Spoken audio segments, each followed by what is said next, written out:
Welcome to Miss Smart Muses. Welcome to Miss Smart Muses, where we're always 5 minutes late for reasons. This time around, it involved poached eggs, earphones, and I don't know what else. I forget already. But It was Rennie.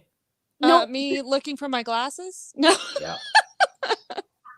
yeah, but we also muse upon what makes us laugh, makes us cry, makes us happy, makes us sad, or just really ticks us off. Today we're still going to talk about something happy. Maybe I'll do a stream this week about what's really ticking me off because things tick me off. But I am so happy to once again be joined by the lovely Rennie. Hey, Teresa. Hey, Stieg. Always great to be here. I don't know about you guys, but I'm super excited to talk about these 3 chapters. They were very action-filled, a lot of crazy stuff happening and not a whole lot of time. So very happy to be here. Yay! And all the way from the future, and from a northern hemisphere. I mean, we're all in the northern hemisphere, rather a northern latitude. It is the one, the only, the Viking himself, Steve Kenobi. Hello. How do you do? Oh, did Mama tell you that was a polite thing to say? No. Yeah. And you're not from Downton Abbey. Yeah. The truth is that he is living in England and he is living in Downton Abbey. And Carson just got done telling him what the menu would be for tonight's dinner. But Yeah. Carson would be dead at this point, wouldn't he? Well, all of them would be dead because they all lived like in the 1920s. But anyway, Lady Mary. I don't think you would get along with Lady Mary, Steeg. Who? Lady Mary. She's the bitchy one. Oh, but I thought they all were kind of bitchy, to be honest. Fair enough. All right. Well, Steeg, tell us, if you can't tell us what's going on in Downton Abbey, can you at least tell us what's happening in the future? I wouldn't know. I got out of bed not long ago, but the toilet works. Well, hey. Oh, that's lovely. You got to take your victories where you can. And I want to say, speaking of victories, let's look at our awesome chat. We have, of course, Rennie there saying, hi, Snorta Poopas Cooper. We love our animals here at Miss Mert Muses. The old bear is not feeling very well today, so I'll catch stream later. Have fun, every human. Oh, no. Aww, So sorry to hear sorry. that. Yeah, I hope you feel better. Maybe I hope like a bunch of seals come nearby so you don't have to work too hard to kill them to eat. Hope it's not unbearable. Oh, no. Jacob Ironside says hello. Yes, thank you, Jacob. You are always here. I know you've been loving this book. Thank you very much. JT Gunn, late night with Cap. Hello. Oh, America's ass is here. Thank you. Thank you for being here. Farvithian Guard. Hello. Oh, not started yet. You said that perfectly. Yeah, I am. Yeah, mea maxima culpa. Maybe I need to start like getting out the ruler. Part of it was my fault. Actually, everything was my fault. The ruler, so you can measure him? No. No, get out the. Oh. I fell into that. Or trap. Or you can use it to spank. Yeah. You can spank him for good measure. Oh, I was talking about running a tight ship. I'm talking about using it against you and Rennie and me. I don't know if you can use a ruler on yourself, though. Okay. Hi, Rennie. First one I managed to catch. Well, thank you for being here. I am so happy to see you here at Miss Smart Muses, and we always welcome all of our people. Oh, look, that's me. Keck 44. I love myself, too. You got to love yourself as well. Self-affirming talk. Hello, Keck. Thank you for being here. Sean Sue. Greetings, everyone. Everyone's salutating. Timon Flip is here. Yes, he is in the southern hemisphere. He is in a different hemisphere. Hello. Hope everything's going okay. And I don't know. Has football started down there? I don't follow that stuff. I don't even know like what's going on in Mexico. Hello, it's Jaden Hamilton. Thank you for being here.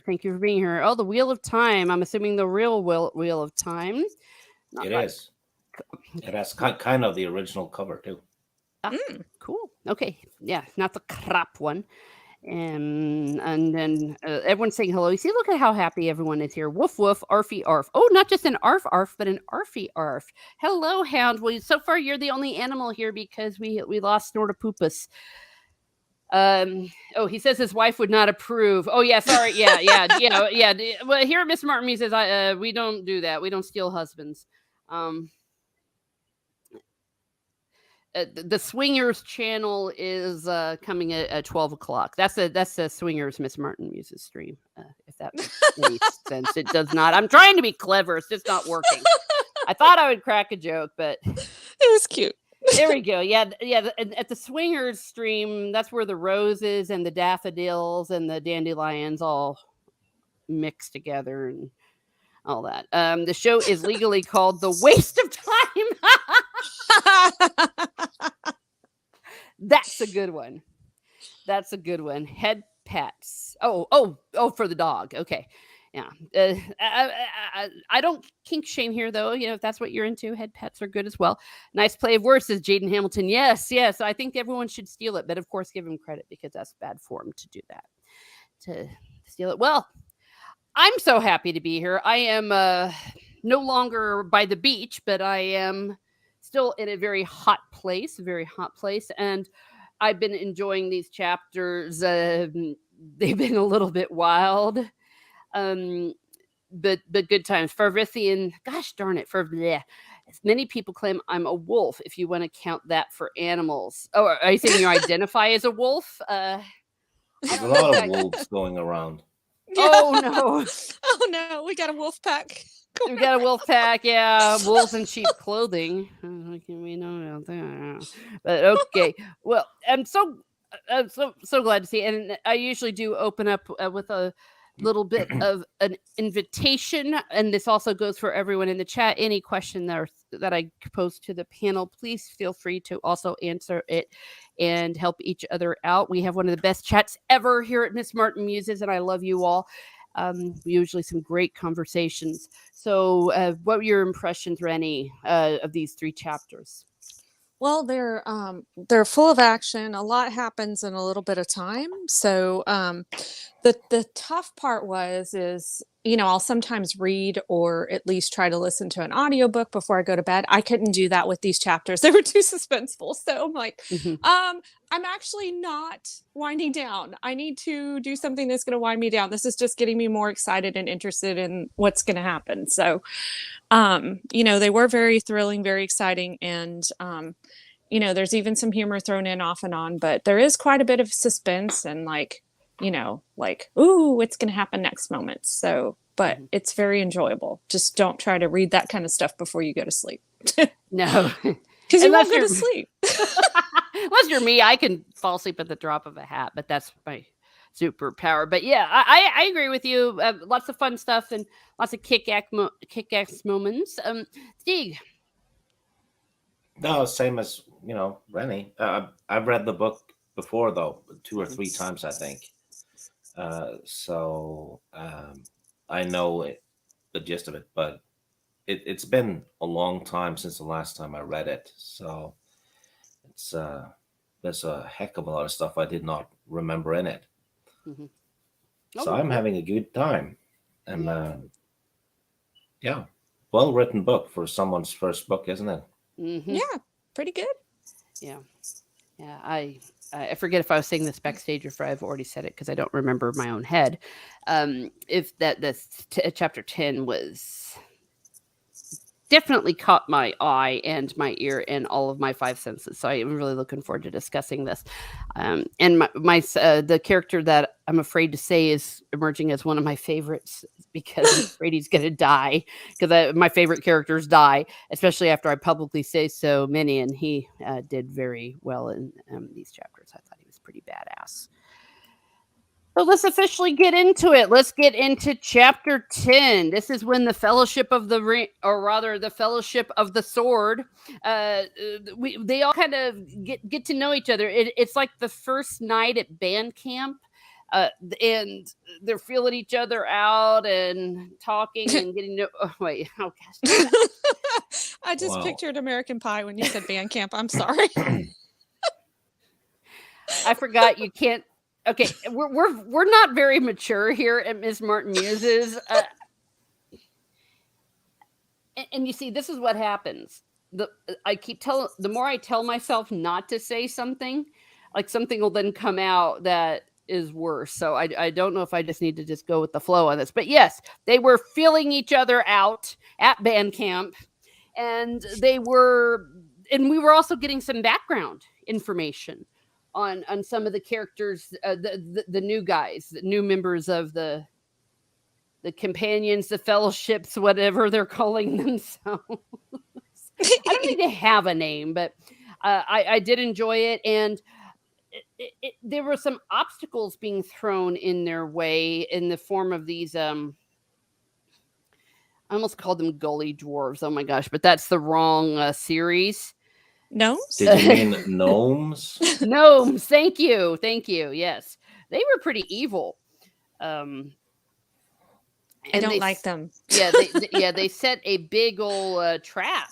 It was a trap, and in the midst of that, Minion, he came up with quite a clever plan. And Flick, I'm sorry, rather, was the one that suggested it, and Minion was the one who did it. So we saw them working together. I don't know if that's too much detail if we want to get into anything at this point. Some of the introduction stuff, Stieg, that we're seeing of some of these characters, was there anything that you felt like you learned from any of these characters, like about their background, that struck you? Yeah, Dale, the elf, Mm-hmm. who's a very young elf. And he was about to get married like 2 days ago, but he put it aside to to do his duty to king and country and join, this group. Yes, I was struck by that too, and I don't know if they went into. I don't recall if they went into detail about it, but was the wife pissed off? Or his bride? Oh, they didn't mention her at all. That's what I thought. He Okay. didn't have a say in it, as is proper. Oh, somebody gonna get cut? Yeah, okay. I'm just making sure I didn't forget, because I read this chapter a few days ago. But yeah, that was one of my first thoughts. Was she pissed? It's like, sorry, darling. Yeah, was she all brokenhearted or mad because she didn't get to have her big glamorous wedding? Yeah. So yeah, it's like, all my friends are here. The ice cream will melt. You bastard. What am I going to do with all this cake? She's going to eat it, and when he comes back, she's going to be fat. More to love. Oh, gosh. Okay, now I have this image of this elf princess chick sitting around like with a tub of ice cream or whatever they eat. And sitting there, that bastard. Oh, we've all been there and we've done that. I don't think they have tubs of ice. What would elves eat when they're? I'm guessing same as everyone else in that world, venison, vegetables, fish. So you're upset, so you just go and cook a fish and you drown your sorrows. Yeah, you kill a deer. Yeah, I guess it just doesn't sound right. I need venison. And all the chick. Okay, so now we've got all the elf chick and all her friends sitting around with venison and legs of meat, and they're just crying into it. So yeah. Oh, hello, Tokyo Trekker. Thank you for being here. That was one hell of a digression, but yeah. So you found that it was interesting. So you admired that in him, that he did his duty, or do you think he was stupid? Or no, I think it did flesh out, the Elven royal family a bit, because the king was mentioned as well, and these two elves that have joined them are the king's cousins. Yeah. So it's they have royal blood in the group, and they're not stuck up whatsoever. No. Well, so they're like the cousins that no one likes, because you know how in royal families it's always like the firstborn, that's the heir, that's the most important. So. Well, the thing I found interesting about that is not only was the king their cousin, but they said that the king was such an awesome person and so relatable. And, I think he had the gift of foresight or something as well, but he looked out for his people and he cared for his people so well that they would go to the ends of the earth for him. And I thought that was a really cool dynamic because, you have you have people who are in charge, but you have leaders, and the king is an Mhm. actual leader, and people want to follow him. They're not doing it because, because it's like, well, I have to. He's my king. It's like I want to because he's trying to do the right thing for us or for the world or whatever. So I thought that was an interesting dynamic. I mean, yes, he's their cousin, but he's also a really good king. Yeah. Well, there you go. Well, and he's not the only one that's left behind some family. The Hindle, I think I got his name right. Yeah. Yes, he has, did. I'm shocked. yeah, I know. Well, Right? I cheated. That's why I hesitated. I cheated. I looked down at my notes instead of saying the wrong name again. He has a wife and family as well. Or, Yeah, or he not said a he wife. hadn't seen him in 8 weeks or something like that. Yeah. Or rather not as well because the other dudes don't have a wife. Yeah. And he's always off he's like a scout or something because he's fighting gnomes. Yes. He's like a borderman, which is kind of ranger warrior thing. Okay. I was thinking border patrol when you said borderman. So Yeah. Oh no. fair Oh. enough. A lot of things that would get me banned just went through my head. About the gnomes. No, about her saying that she thought about border control. She was thinking of our border control. Yeah. And it's wrong. Yeah. So many different levels. Well, I guess in that case it would suck if they were that kind of border control because they were always people can always get around them. But I digress. But talk about sacrifice and it did just occur to me. Maybe this is a cynical thought. Sometimes maybe the wives are happy the men are gone. It's like, I get some peace and quiet or something. I don't know.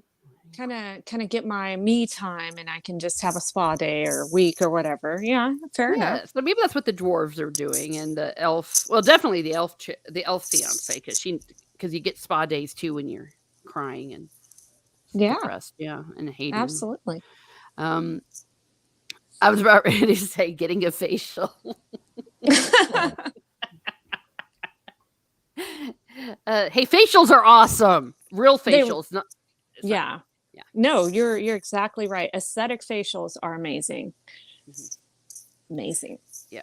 So we endorse facials here on Miss Smart Muses. I especially mud. That one's gonna get clipped.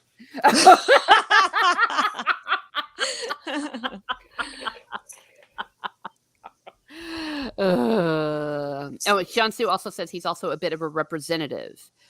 Oh yeah.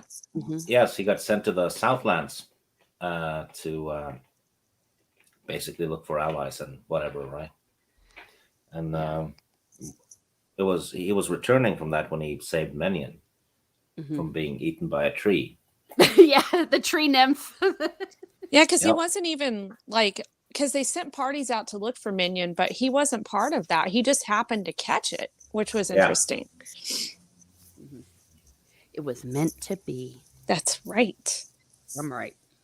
Okay, so we learned those backstories and there's a picture of the group in the group chat. Yes, thank you for reminding me. Let me go ahead and share that. And Stig, you said that this is done by what's the name of the painter again? The Hildebrandt brothers. They did a lot of Tolkien art. Oh yes, look at that. Pretty cool. Yeah, that's Menion on the left. 2 elves and then dwarf, and I guess it's Balinor in the back. Oh yeah, yeah. I would assume so. Unless that's. Oh wait, okay. So we got here on the left, and then. Oh my god. So that's Balinor, and then Shay and Flick on the right. Yeah, because they have knives. Yeah. Yeah, they look a little bit younger than I imagine them here in these. But oh well. And then check out these elves though. They definitely get facials. And look at the hair. I mean, it's L'Oreal. It's got to be. No, it's Loth L'Oreal. Oh. Ah. Okay, yeah. So here they are. But look at that. Look at that skin. And in their hands, I bet they have really soft hands. So no, they don't. Guys, use a bow. Make your hands, palms, and fingers harder. Oh, you're correct. You get calluses. Okay. Mm-hmm. Okay, I stand corrected. But the tops of their hands can be soft. But yeah, they're definitely quite lovely. No, this is a really good picture, and it gives us. You are the Fellowship of the Ring. Yeah, there are similarities. Yeah, not so much in the story anymore, though. No, their little adventures they're definitely getting different. And in chapter 11, rather, I think I was mistaken. It was chapter 11 I was thinking about, where we see some remnants of our world for sure. But before we get to that, I want to talk about. This is such a good artwork, though. You see, with the moon and the trees, especially. Now, Al-Anon is the one that, like, you almost can't see in the very back, the really tall one, right? Yeah. He's like 7 foot tall. Yeah. Yeah. And then there's Boromir. Or Valinor. Yeah. No, look at that. And I just can't get over that guy is so posing. Yeah. I know. What a poser.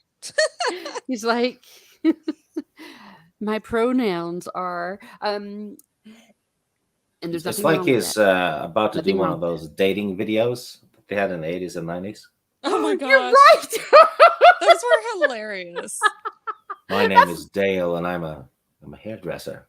Yes. And all this could be yours. Yeah. Let me show you my swimming pool. All right. Yeah. Okay. Oh, I see it now. Over here in the corner, the author's name there, or rather the painters. Okay. Yes. Oh, Jacob Ironside said elves are actually born with it. It's not Maybelline. Oh yeah, maybe she's born with it. Maybe. Okay, I like it. I got it. I like it. I like how you turned that on its head. Oh, and Jacob, I'm still looking forward to seeing some of your fan art. So be sure to tag us when you get that all taken care of. Oh yeah, please do. Okay, so I think that's the only. We pretty much got the introduction to these, and now they're in the Wolfstag Mountains, and where there are gnomes, not gully dwarves. There are gnomes. Yeah, they're in no man's land.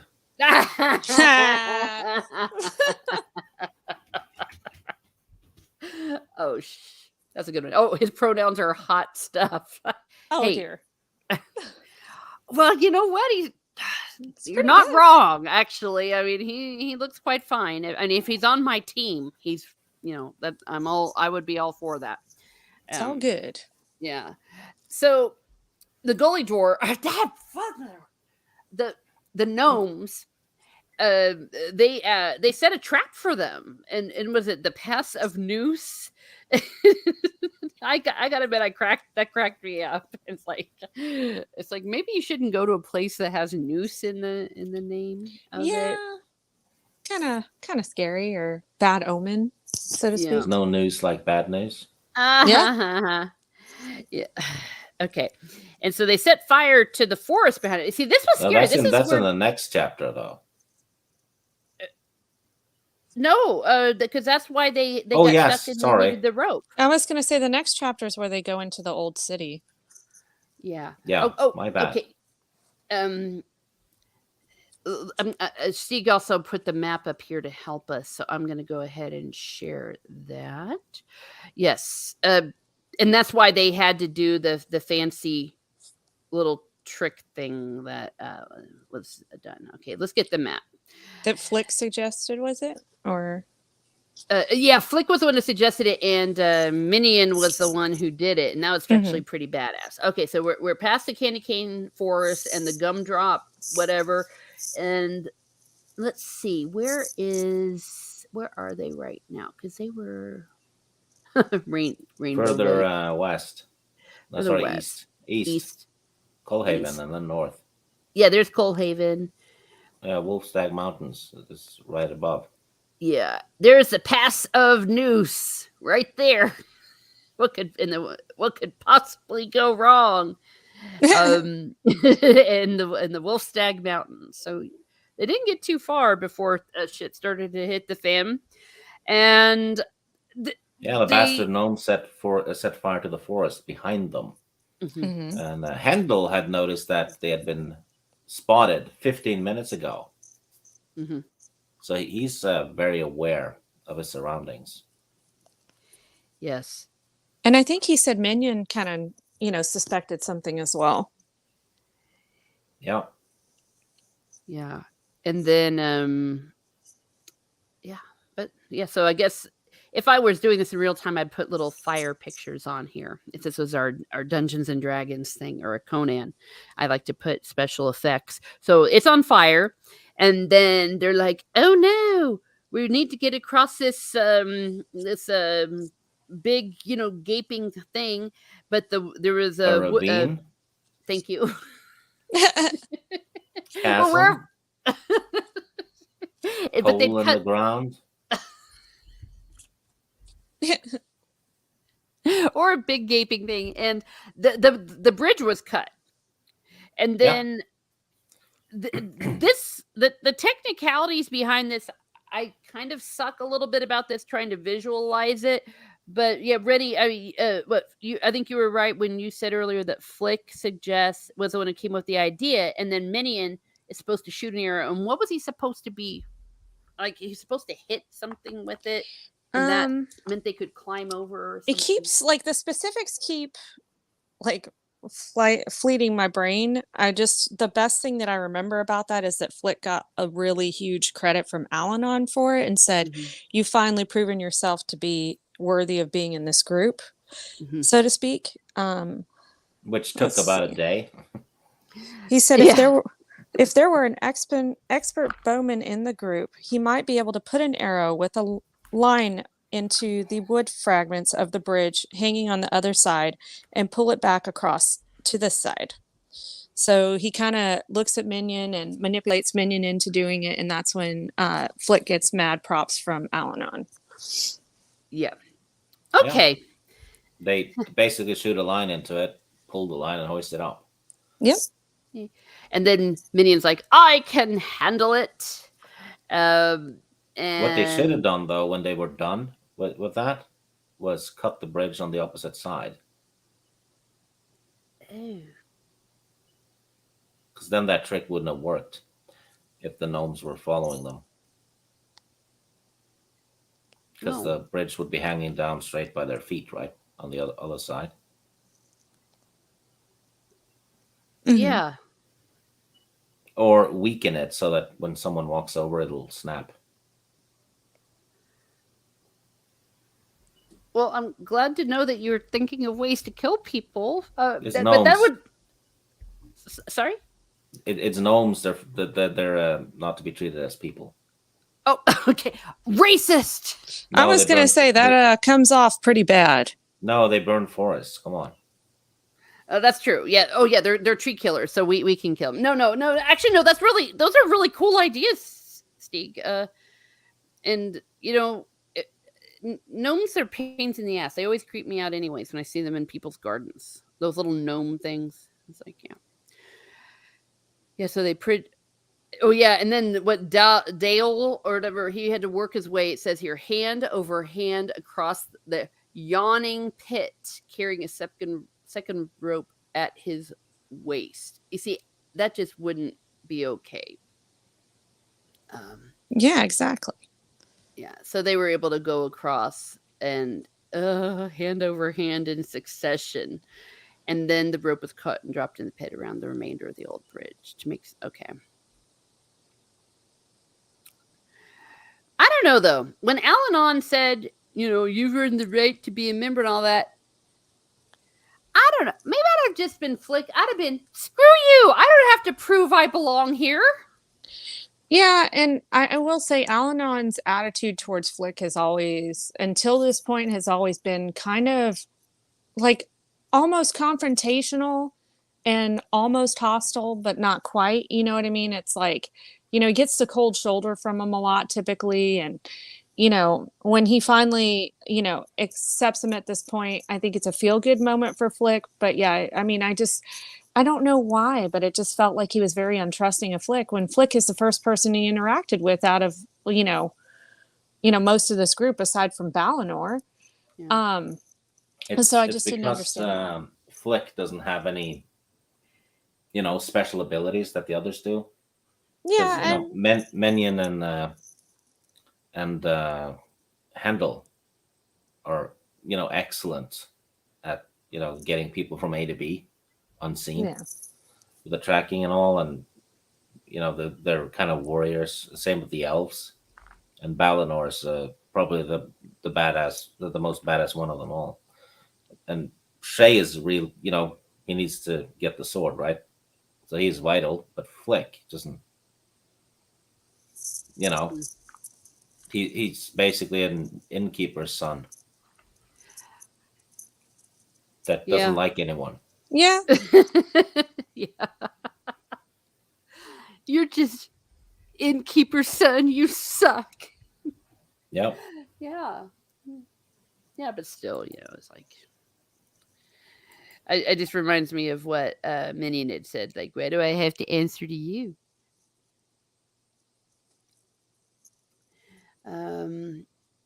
Jacob Ironside says, I got the feeling that he thought Flick was just in the way.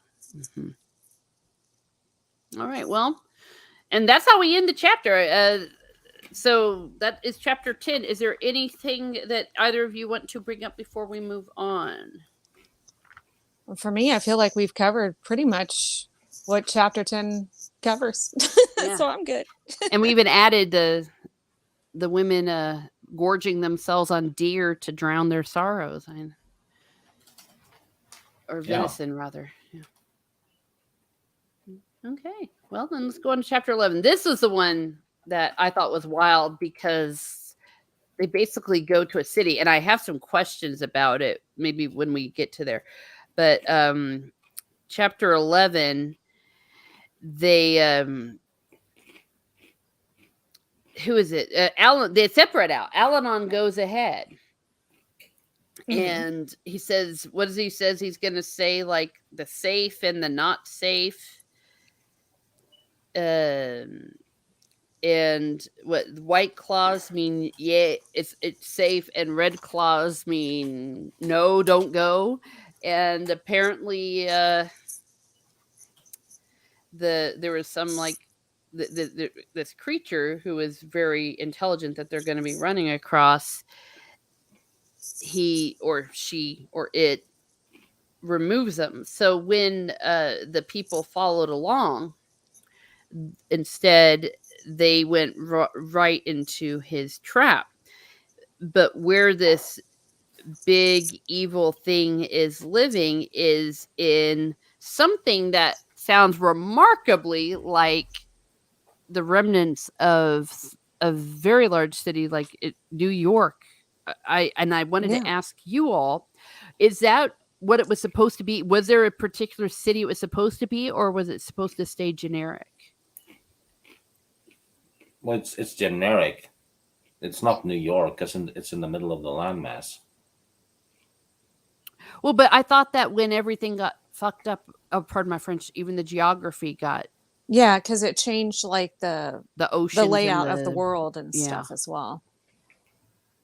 I mean, Yeah. I think it leaves it up to the discretion of the reader, so you can imagine whatever city you want. I pictured Los Angeles because I grew up like near there for a bit, and so I was kind of picturing an old dilapidated LA, but I think it's just kind of up to the reader personally. Mm-hmm. Yeah, and I think for the reasons I thought it was maybe that, or maybe in Chicago, is because of so many high rises. It seemed like there were several of them, or maybe it was just the way it was. Oh gosh, first Vivian Garn said, seems plausible for LA to become ruins. Yeah, it would be self-inflicted. Yeah, there's monsters there too. So oh my God. Terry Brooks is a prophet. Oh Yeah, and most of those monsters live in a little part of it called Hollywood. Yeah, and there's forest fires nearby. Uh, oh my gosh, you're right. Yeah, but up to this point, I think if I didn't know any better, might have kind of suspected some of the this is our old Earth, especially after the Al-Anon exposition in the last 3 chapters. But this is just very on the nose that we are in a post-apocalyptic world, and the way that they were describing the metal and everything, to me in my head, I had a little bit of a weird image because these are guys like dwarves and people that you usually think about in fantasy, but walking around a modern setting. Yeah, I thought that was pretty cool. And I thought it was pretty interesting. Like, what do these types of beings think about these sorts of structures, So I thought it was neat. And I was picturing like broken concrete as well as like rusted metal and things of that sort. Yeah, I was thinking it was leftovers from some skyscrapers. Yeah, same. Yeah. Well, exactly. Yeah. So it's kind of wild. There will be less and less in that of that though eventually, because it goes away in the Shannara series, because there's time skips, right? But every now and again, there's some big old world things happening. Oh, especially in the 3rd series. Nice. Okay, well, we got a lot of stuff to look forward to. Oh no, oh no, oh no. Okay. Jacob says they probably found some face masks lying around. Yeah. I saw one use a diaper as a face mask, and I'm thinking that person must be shit-faced. Yeah.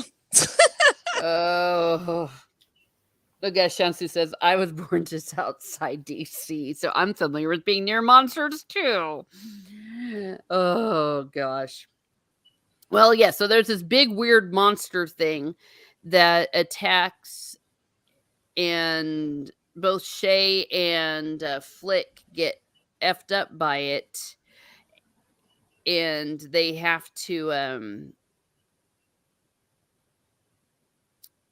make little stretchers or something for him. Yeah.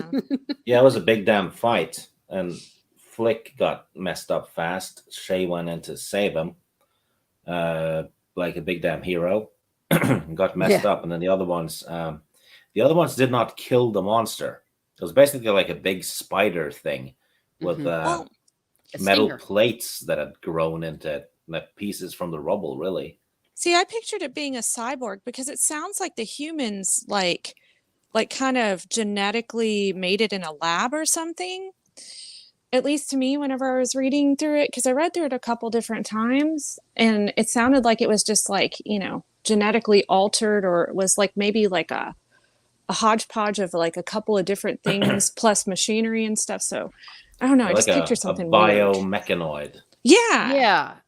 Like something like maybe even something a little bit of like what they did in the new Battlestar Galactica. I don't know. Skins and let's see. I'm looking at the description. Yeah, on a neck of metal, and oh yuck. It was a freak. It even said so. It was a freak. Well, speaking of, we are talking about LA, or maybe LA. It's rumored to be LA. And Jacob Ironside said they found fossilized poop on the sidewalk. And then Hound says, "Is there a fossilized woke culture?" No. Well, it's here to stay. They did not kill the beast though. They drove it off. Yeah. So it had a sense of survival. So it definitely wasn't like a defense robot. No. It was very much alive. Yeah. And it was eating people.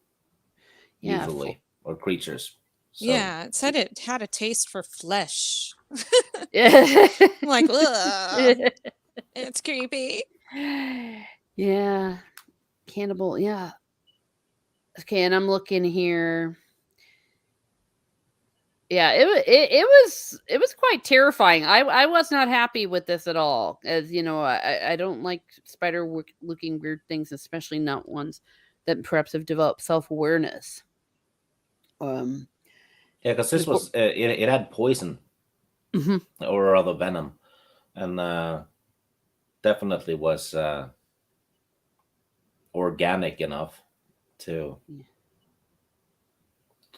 not be a a killer robot or anything. It was kind of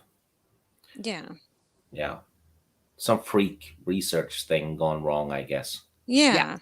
And like by, after the nuclear holocaust or whatever, and the years and years, it just got more and more mutated and weird and evolved. Yeah. That's what I kind of was thinking. Yeah. Hello, Kelvington. Thank you for being here. What's up, Kelvington? Yeah. So Jacob says, like the creature in the Maze Runner movie. Oh, the Grievers, I think. I read the books. I didn't really like the first movie, so I stopped watching. Yeah, my nephew watched it. I don't know. He read them too. Jacob Ironside says, "What is that? What do you smell? Man flesh." That's cute. Yeah. So Hindle is all, I can't treat them for this. We've got to get to Al-Anon. And so so they was it say they cut poles to make stretchers while Hindle prepared hammocks to hold the Veilmen in place. So they got a little stretcher and out they go. So life really sucked to be them. See, and what does Shansu say? Not to mention perfectly functional without any maintenance to its mechanical parts for the last few thousand years. Yeah, that's what I'm thinking. It evolved into some sort of like organic weird-ass thing. I'm wondering if it was maybe armored, but the rest was flesh. Ooh.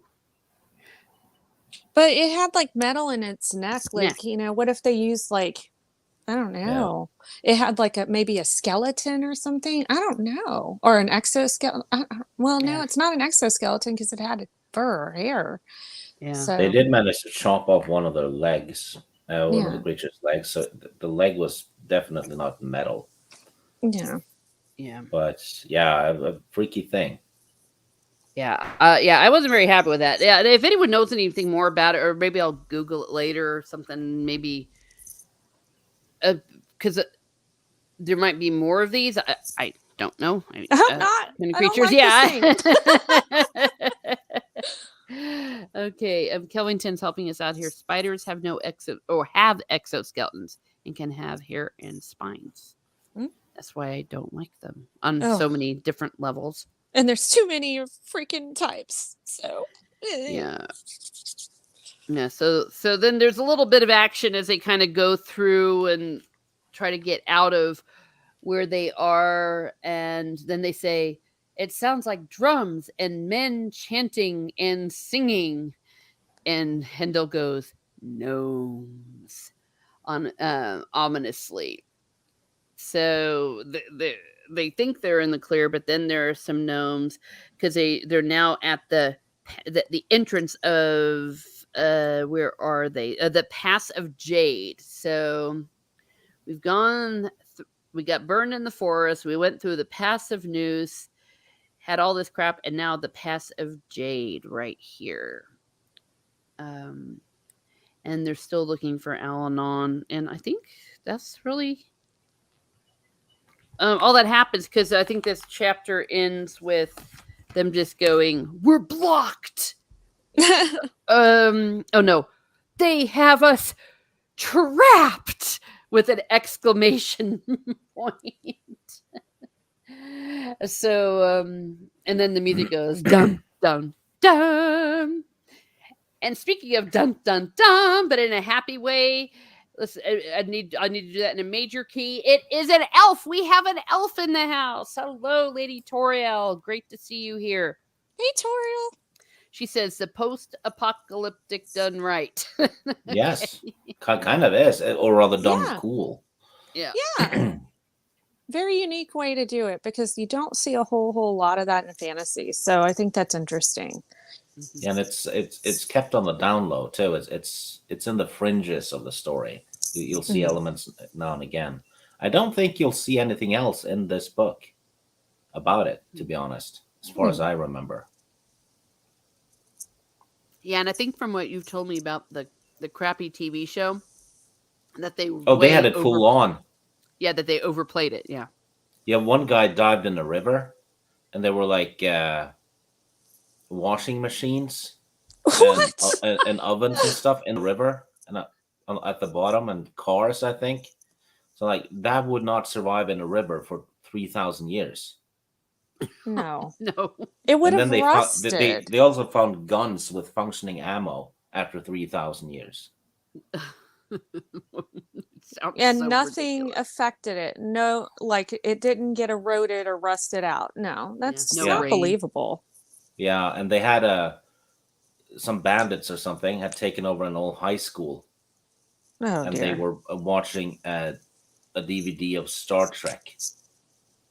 So they had electricity too. It was still functioning 3,000 years later. Oh, that is ridiculous. Yeah, I think you'd mentioned the Star Trek. I didn't realize it was that. Yeah. Oh my god. Yeah, and they were booing at Spock because they thought he was an elf. That's ridiculous. Well, yeah.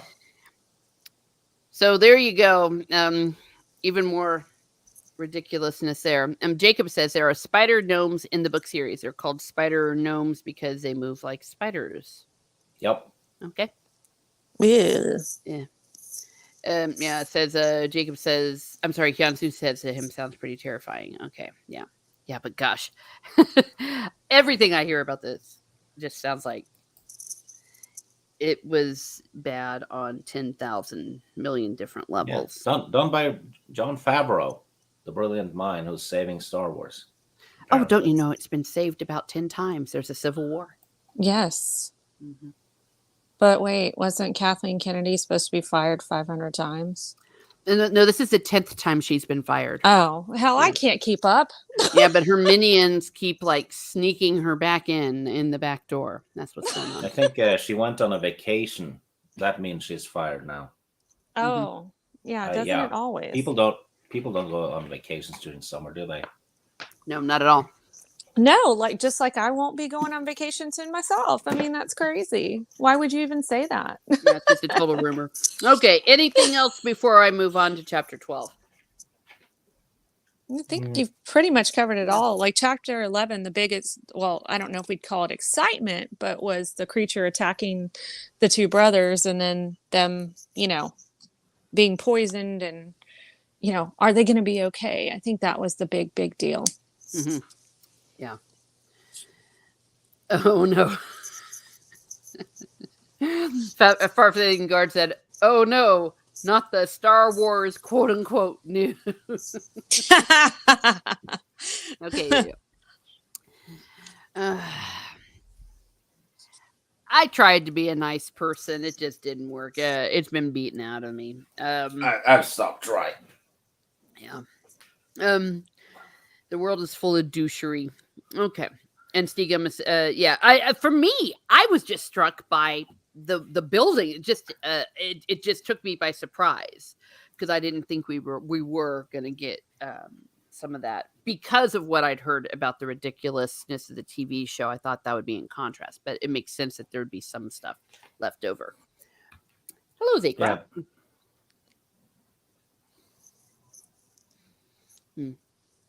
You said, I don't have Lady Toriel. I'm not sure, unless you were responding to what we were saying. I think you don't have any fake Star Wars news. I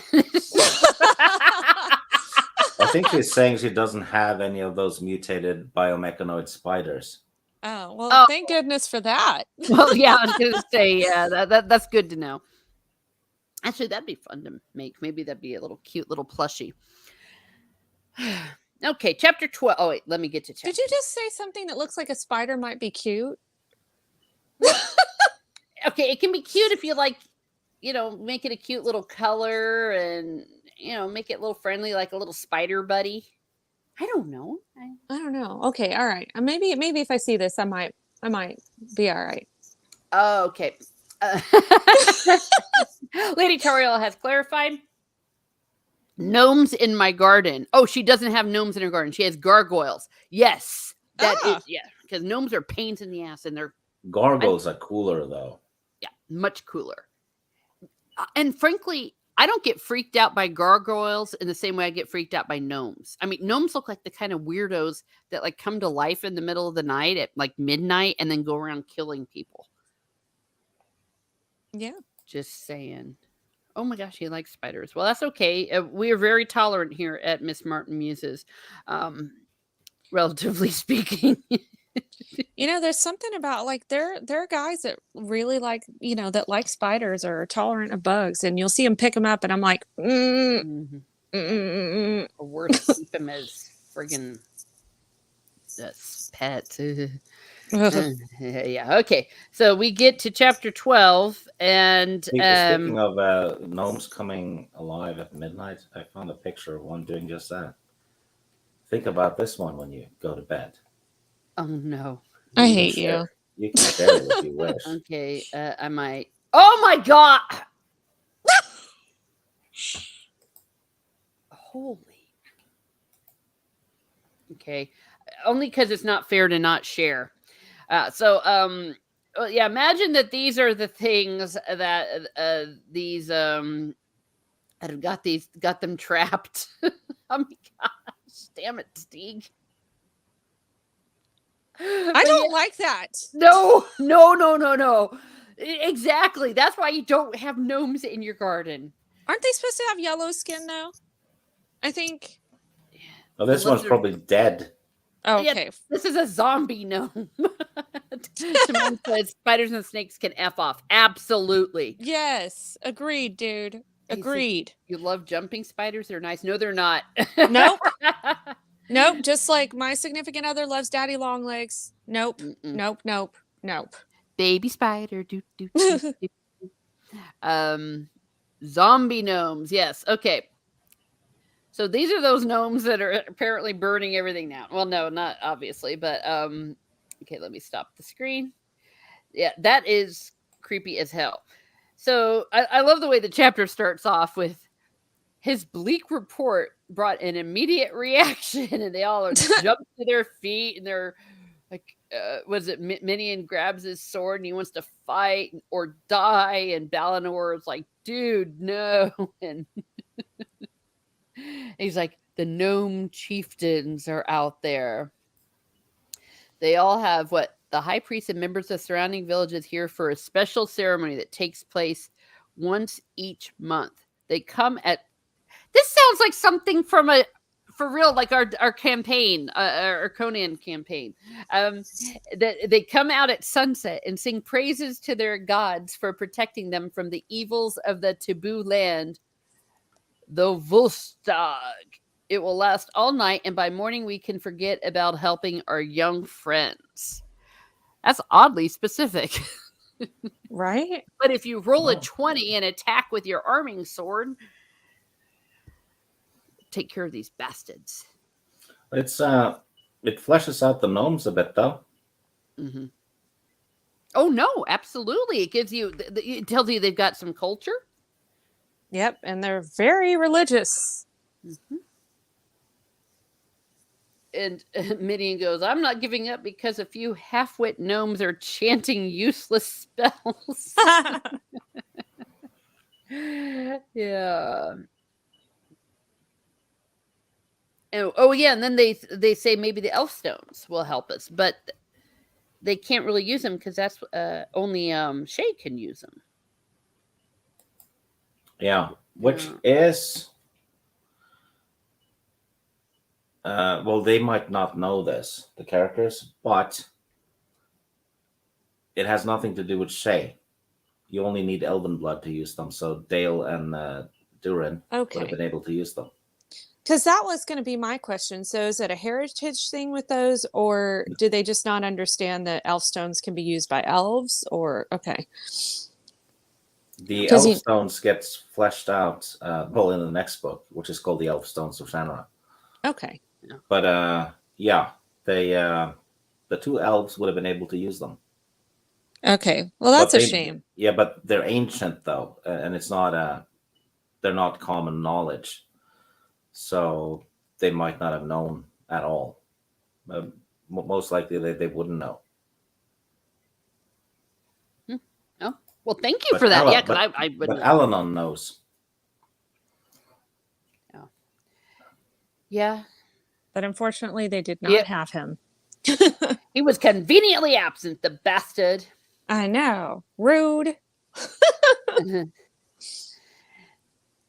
Oh my gosh, Simone says, show the movie Arachnophobia to a 5-year-old as a test. If the child is not scared senseless, you have to kill it. It's a demon. Oh, dear. That escalated quickly. We're Holy killing children. Nikes. But yeah,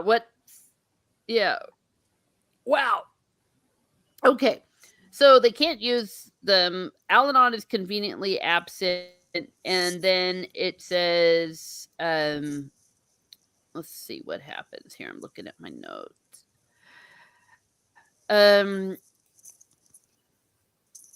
They're trapped. And so they come up with an idea that Minion goes and kills the chieftain, and then that'll be serve it as a distraction, or rather, and then Hindle would distract him, rather. Yeah, basically kill the chieftain with an arrow, and then have Hindle stand up in the background and holler and draw the attention, because they hate Hindle. Yes, but Valinor actually wanted to be the one to do it, and Hindle's like, I don't think so. It's me that they're going to want. And so I thought that was pretty cute. Yeah, and then they'll be so pissed off. But what I also found funny, and I don't know if I should have, is that, of course, Midian doesn't want to do it. He doesn't feel like he doesn't want to kill him, so he shoots him in the ass. I love that scene. I thought it was great because he was having such bad anxiety about it, but then he shoots him right in the butt cheek, and it's great. Yeah, he actually has some morals. He doesn't want to just kill because a gnome is still a person, right? Yeah. And he doesn't want to just assassinate a person. And so he gives him anal madness instead.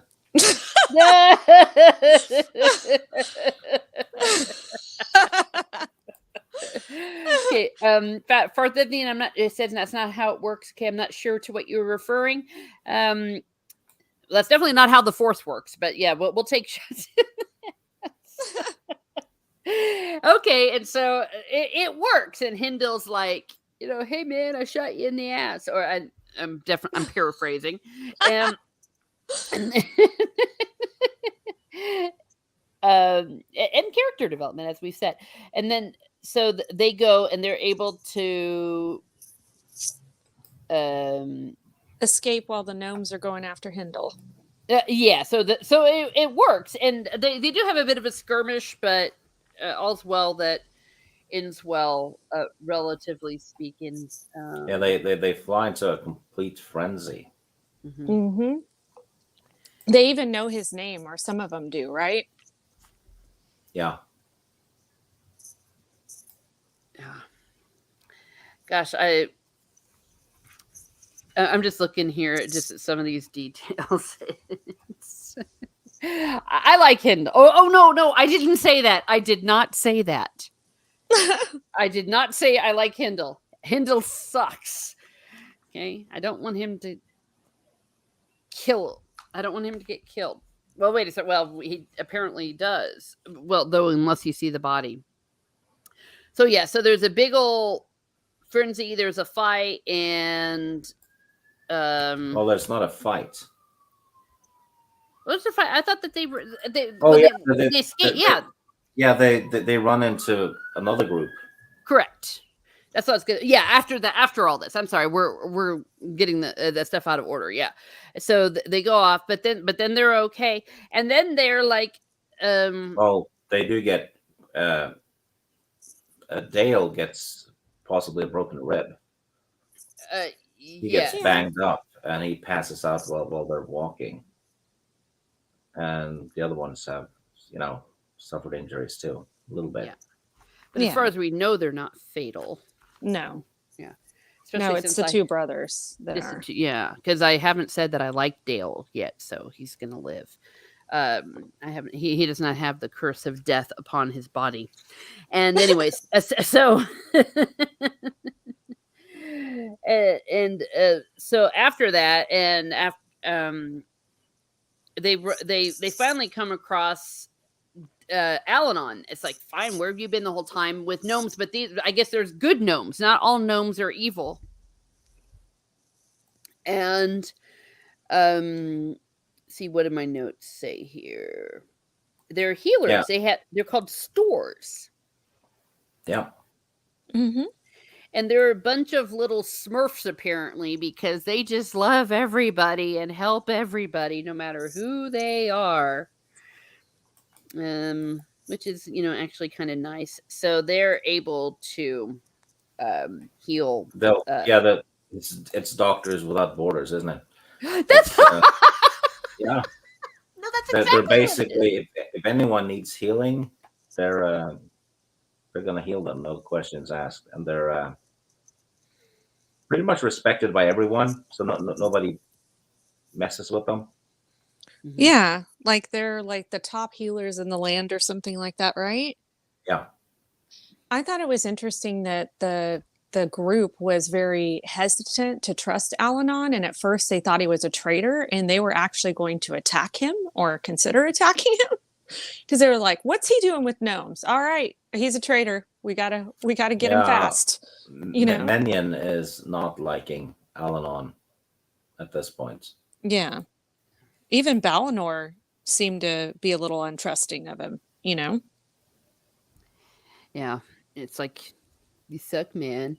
What is it? Jacob Ironside. Oh, yes, I did check. Thank you very much for what you sent me. Yeah, he sent.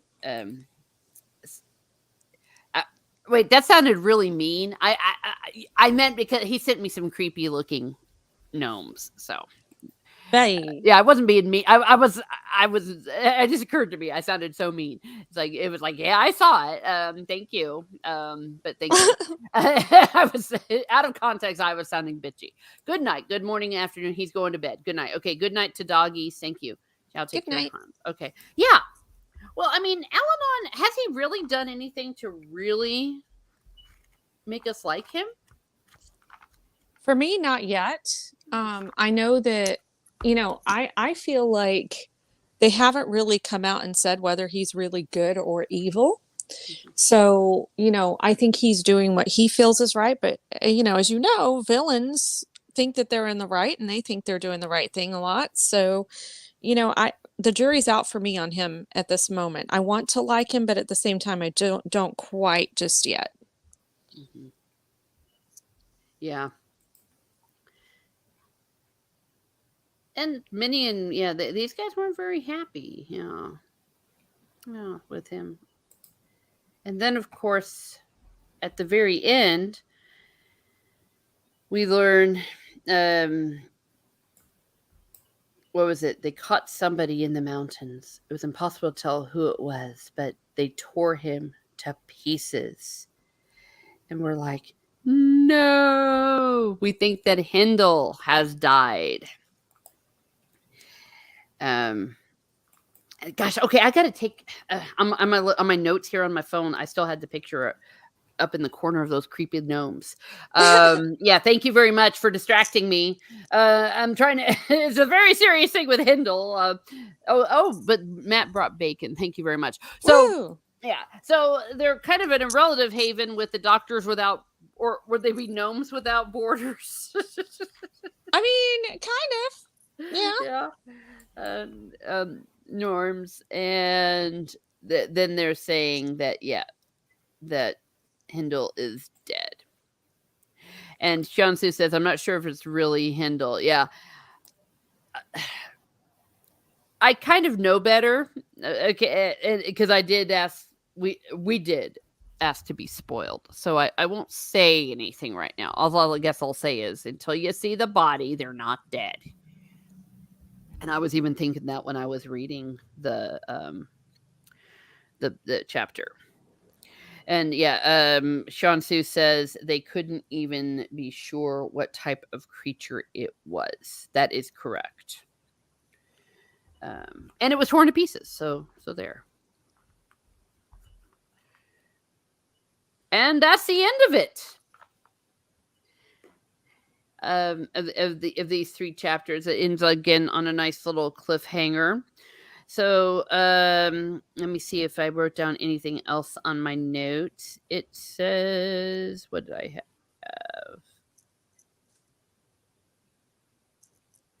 have? No, I think that's all I have for it. So anything, I'm going to start with you, Stieg, about all the chapters we have, any of the chapters or anything from the beginning all the way up to this point that you want to say.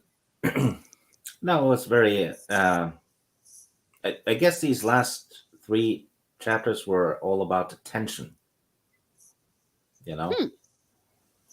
This journey they're going on, it's not a picnic, is it? No. Mm-mm. And the people that were picked to be with them on the journey were probably carefully picked for their skills, because they've all been needed so far, even Flick, Yeah. So I guess everyone's been pulling their weight so far except Shay. That's true. The one that's supposed to be the most important. Yeah. Same as Frodo in The Lord of the Rings is useless. Shay did use the Elf Stones a couple times, but that's about it. Yeah, that was before they set out on this quest, though. Yeah, that's true. Fair enough. Let me see. Yeah. Yeah, they're kind of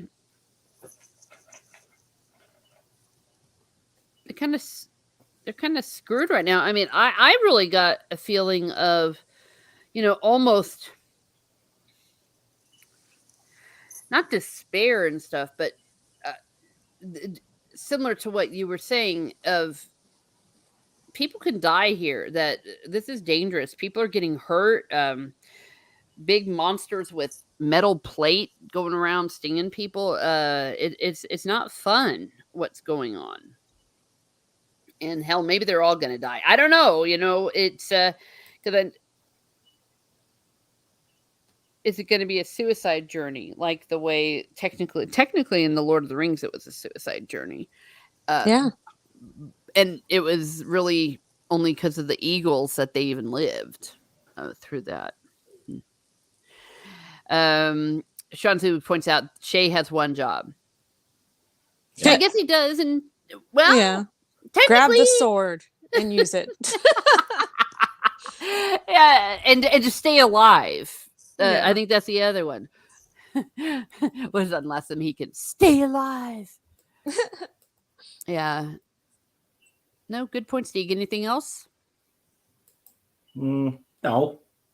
I just think it's great fun to reread this book. Mm-hmm. Well, and if you think this is tense, wait till you get to book 2. Fudge. Well, you've spoken highly of book 2, so yeah, book 2 is probably if I had to pick like a top 5 fantasy novel list, that one would probably be on it. Damn, that's high praise indeed.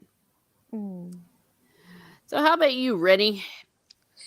Well, yeah, these last 2 chapters for me were very intense. So definitely, when I'm trying to wind down and on a weeknight, not a good idea to read right before or right as I'm trying to sleep. But, although very enticing and very intriguing read, it's just not a relaxing one because it's like, oh no, wait, what? Well, what happens next? Or, uh-oh, the guys are in trouble again. So what's going to happen? Or, with Shay and Flick, it's like, are they going to die? Even though we know that, from everything that's going on with the story, they can't let Shay die. But at the same time, there's a lot of tension around it, are they going to get caught or, whatever. So, pretty interesting. And I feel like for me, this book gets better and better by the chapter and more interesting by the chapter. Started out a little slow for me, but it's really coming along very well, and I'm excited to see what happens next. Yeah. Oh, well, yeah. Couldn't said it better myself. Jacob Ironside says the gnomes chanting reminds me of the Wizard of Oz flying monkeys singing "Oh ee oh oh." Boom, boom, boom. I know exactly what you're talking about. And I hadn't thought about it, but I could totally see it. Yeah, everything that you all said. Are we almost half? Let's see. This stopped at page 230. I mean, we're moving along. There's about 600 pages in it. There is I'm trying to imagine. Obviously, there's a lot more coming, and even on our little. Oh gosh, I'm gonna turn off the gnome. Gosh darn it. The Pass of Jade. They still have to go up and around, and I guess flank the other one or something. So there's a lot that can happen. According to my book, right, these chapters ended on page 234. Okay. In the paperback I have, so we're 32% done. Okay.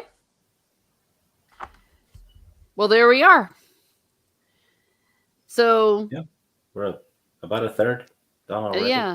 About a third through. So still plenty of time to get these boys into trouble.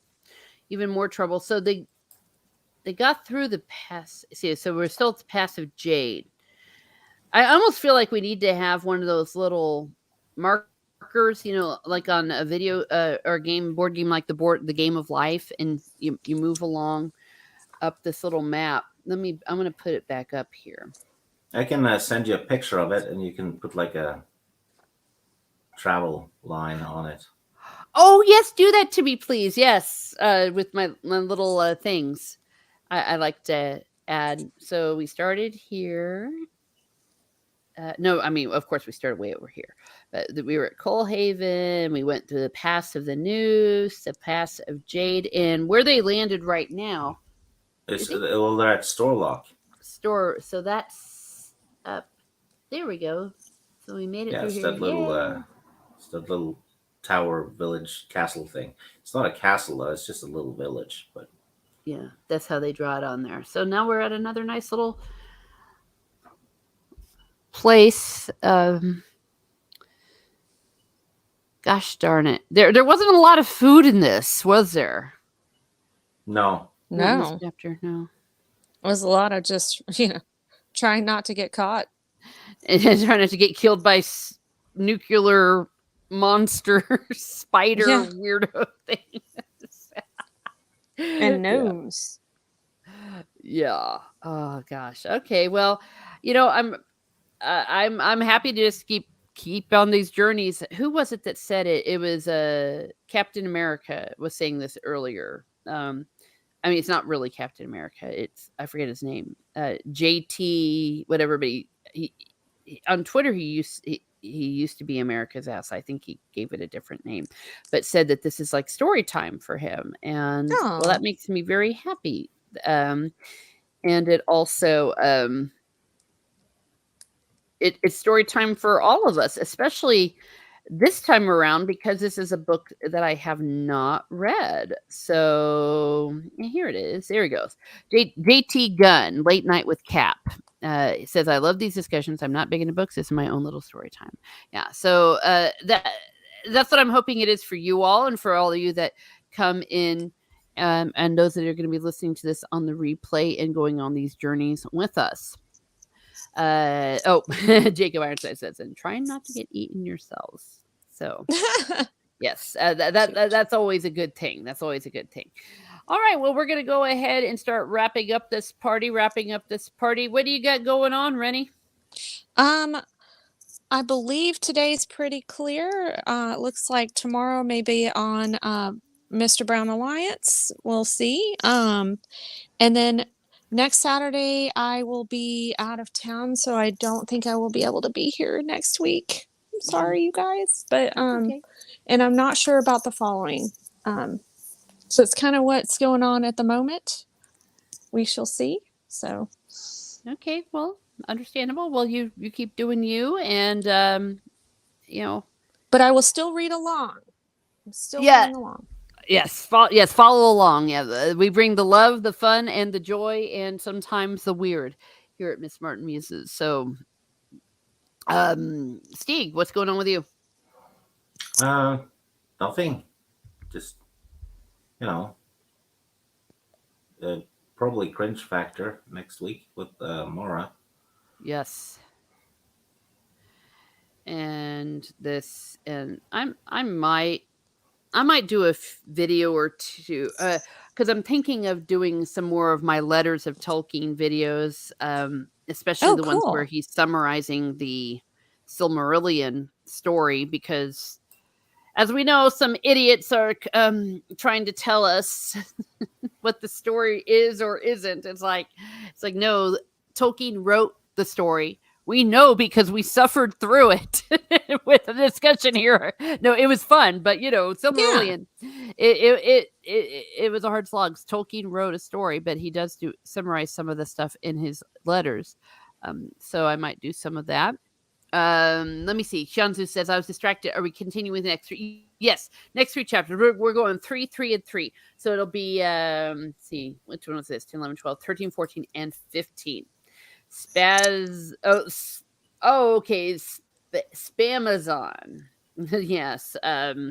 There's been a lot of content there. I'm wondering if some of it might probably end up, Stieg, on your Cringe Factory show this Wednesday, on Mara's one. Oh, I'm sure it's going to be painful. Yeah. Yeah, there's been that cringe. Thank you, Jacob. Has been that. There's been apparently Saint Joan of Arc is about ready to be turned into not a woman. Yeah. Yeah, can't have women. Women being erased again. I'm sorry, Stieg, what did you say? I said Joan of Arc. Oh my gosh. Oh, that is like, yeah, that's what they're doing. But they're saying they're for women. They're for women, but we've got to erase women, especially real women.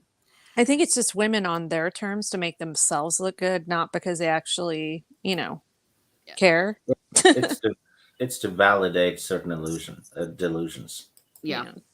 Well, and there has been a pattern of taking heroes, real, like historical heroes, and taking, imagined, like Luke Skywalker and others, and trying to erase them or quote unquote reimagine them, because heroes inspire, and she is one of them. So, leave Jeanne d'Arc alone, you scum. Yeah, well, that's the other thing. It's like, listen, she's a hero. She's a French hero. Yeah. And like, how dare they do this? And it's ironic that the country that burned her as a witch are the ones putting on this play. It's like, really? Really? Wow. You're killing her again? No, thank you. So maybe that'll be on the Cringe Factor, but whatever or Factory rather. But whatever it is, it's always a good show. And Mara's actually also been doing some good content with her other stuff, some good Lord of the Rings stuff. I will not be. Some people have been asking me. I will not be reviewing, or I will not be watching. I will not be reviewing. I will not be doing anything with the Rings of Power. The closest I will do is, as I've said, I will be maybe featuring some Tolkien content, but no, I will not be. I am so with you on that, because as Disney has destroyed Star Wars for me, which was like my favorite franchise of all time for the longest time, I refuse to allow Amazon to do that for me. So if I don't watch it, I don't see it, I don't hear about it, then I can still keep my books and my movies free and clear of any garbage or anything that could possibly destroy it. The stuff we're seeing done to Tolkien at this point, people claiming no, he didn't mean this, he meant that, and they're trying to rewrite the whole thing, is identical to what happened with Star Wars when Disney took over. The That's stuff why we're I'm not seeing, watching it. yeah, and it's escalating now with Star Wars, saying that they're smearing George Lucas as a racist, and they kind of did that with Tolkien too, didn't they? Yes, Oh yeah, they're saying now that racist, all the orc stuff. It's like hey, if you look at an orc and see a person of African origin, maybe that makes you the racist. That's all I got to say about that. It's like, my gosh, yeah, not watching crap, yeah, and most importantly, in my humble opinion, not giving them the free publicity. Absolutely. They've basically done it to Star Wars and D&D so far. Yeah. Those are beyond saving, both of them. But and now it's Tolkien. He's the next one they're fucking with. Yeah, and he's an easy target. He's a straight right man. He was a religious man, and he's dead. And he's dead. Yeah, and his immediate family are all dead, and now he's just got some ungrateful grandchildren apparently. Yeah, and here's the thing: if you support stuff like this, giving them chances, like Star Wars, Star Trek, the 5th edition D&D, you're enabling it. So everyone who enabled that shit with other franchises, has indirectly caused the shit we're seeing with Tolkien now, and also Wheel of Time. Well, like the people that would hate watch for clicks and views. Well, congratulations. You're a big part of the audience that encourage these people to keep making this garbage. You're absolutely right. Because then you have their audience hate watching it too, so they could try and pick up something that a big YouTuber missed and go, hey, you missed this one. Look what I got. Give me a like. Absolutely. So I mean, it's not, calling it out is fine, but it's I don't think it's helping. No, because it certainly didn't help with Star Wars. That's just getting worse and worse. Well, because the more views they get, the more they think that, we're doing the right thing here, right? So I don't think they care that you hate it, or you can rant about it or write articles or put up videos about how much it sucked. But if they're getting the views that they want because you're one of the many people that are watching it just to hate it, well, you're just telling them that, they're doing the right thing and to keep doing it. That's my opinion. Yeah. Yeah, and you had that thing a couple of years ago where when Star Wars was saved, because we got to see a minute of something that was supposed to be Luke Skywalker, and everyone started buying the Baby Yoda stuff, and Star Wars is saved, and blah blah blah. That probably saved Kathleen Kennedy's job, because it made the arrow point upwards. Because the Baby Yoda merch started selling like crazy. Yeah, it still is. Like, if you want it to go away, you can't give them money, because that's that just tells them that they're doing the right thing. It's encouraging, not discouraging. Absolutely. If you flip it, if you're one of the honchos in charge of Disney, and you look at Star Wars, right? Mm-hmm. And the arrow was pointing fairly down for a few years, and then all of a sudden, even the critics are screaming Star Wars is saved, and the arrow is pointing up. You're not going to fire Kennedy if it looks like that, are you? No, because she's the one in charge, and she's the one bringing the views and the merch sales. So I mean, absolutely, great job. We made $1 billion from Baby Yoda sales, right? Yeah. And well, the other thing is that what's going on between the parks, between Marvel and Lucasfilm, current Lucasfilm, and all that, that the money is circulating through and it's being laundered, and not necessarily illegally laundered, but you know what I mean. It's like they're all able to keep self-sustaining themselves. Jacob has a point here about if they wanted to do a Lord of the Rings story that Tolkien never wrote. I put those words into your mouth, Jacob, but essentially that if they wanted to have something set in Middle Earth, he says they could have had a show about the Blue Wizard going east and south and have black characters. But no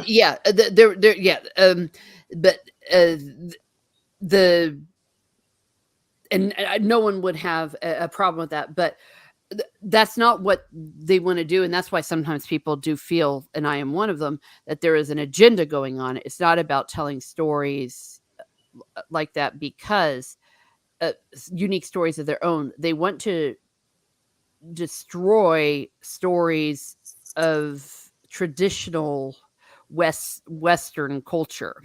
So it and they're using they're using, in my humble opinion, even abusing some of their people that are traditionally considered minorities as their shields to do it.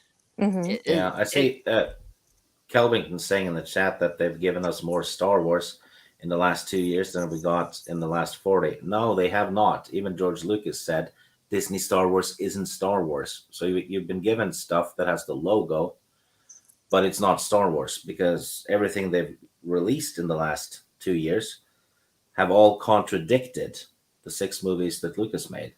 Yeah. But at the same time, because it's got the name and the emblem on it, it's considered as such. And he's right. It is. Yeah. They consider it a win. It's like, well, we've done more in this time than Lucas has done in 40 years. So what are you complaining about? We've given you so much. Precisely. Yeah. So yeah, he's right in what he says. But yeah, I know what you mean, agree. Steve. Yeah. It's like, it's not real Star Wars, but no. But yeah, now we have bisexual Ben Kenobi. And we have a Rock that's a pilot. And, well, yeah, the Rock, yeah, but he's right. They see it as a win. Like, why should they see it as anything but a win? Because they don't care what George Lucas says. They don't care that it's not real Star Wars. No. The Star Wars IP says Farvian is becoming meaningless because we've been flooded with poorly written politicized garbage. Yeah, I'm your puppet, Miss Martin. I mean, Bob Iger. Okay. Bob Iger in his bio book even admitted that they lied to George Lucas to get him to sell. Yeah. They admitted they duped him. Yeah. Yeah. And they did entirely their own thing. Yep. And someone pointed out there was a YouTuber recently that I was listening to talking about some of this Lord of the Rings stuff, kind of a little bit along those lines of what you've been saying, Jacob, is that if they really wanted to start making more inclusive stories or to have more representation in our pop culture of, I hate the term POC. I don't even want to say it because it sounds far too close to, but it just sounds racist to me to say it. It's very close to another expression that used to be used, and it just rubs me the wrong way. But if they wanted to, that there is an incredibly rich pantheon, if that's the right word, of stories and cultures and fairy tales, things equivalent to fairy tales from the Middle East, from Africa, from South America, that they could do. If they really wanted to do that, why aren't they adapting some of those very rich, very original, and unique to their culture stories? And also with all the writers around in Hollywood and in the comic industry and stuff, why is it impossible to create something new? Because they've got no creativity. They're not hiring capable people. No, all they do is edit. I mean, you even see that in the Disney Star Wars shows, because Dave Filoni, people keep praising for, he's such a great writer. He's not. He's just taking stuff from the old expanded universe, editing a bit, and then putting his stamp on it. Yeah, copying and pasting. Yeah, such a piece of shit. Sorry, Teresa. No. Hey, the Mandalorian's backstory was copied and pasted from a Jango Fett comic. They basically took Jango Fett's old backstory, gave it to the new character, and pretended, it was new, and they came up with it. Yeah. Yeah. Kelvington says, because the new IP is risky, the old IP has audience, so it's cheaper to make crap on an old IP than risk doing new IP. Absolutely, and that's what they're doing. Yeah. Well, it's good. The weird thing about that is they're not catering to the old audience, though. They're catering to the new normies. So it's kind of backwards. They're taking an old IP and editing it for a new audience. Yeah. Which is very weird. Isn't it? Well, because and I know that there's a lot of people that maybe haven't been following along, and I know some of these people even in my life that are still thinking that this is going to be an adaptation of the Silmarillion. They don't know. They're hearing the prequel to what happened for Lord of the Rings, and so they're going to tune in because the old IP does have an audience. And I've had to keep telling people, no, it's not the Silmarillion. They say, well, yes, it is. It's saying the story before the ring. I'm like, it's not, and I'll show it to them.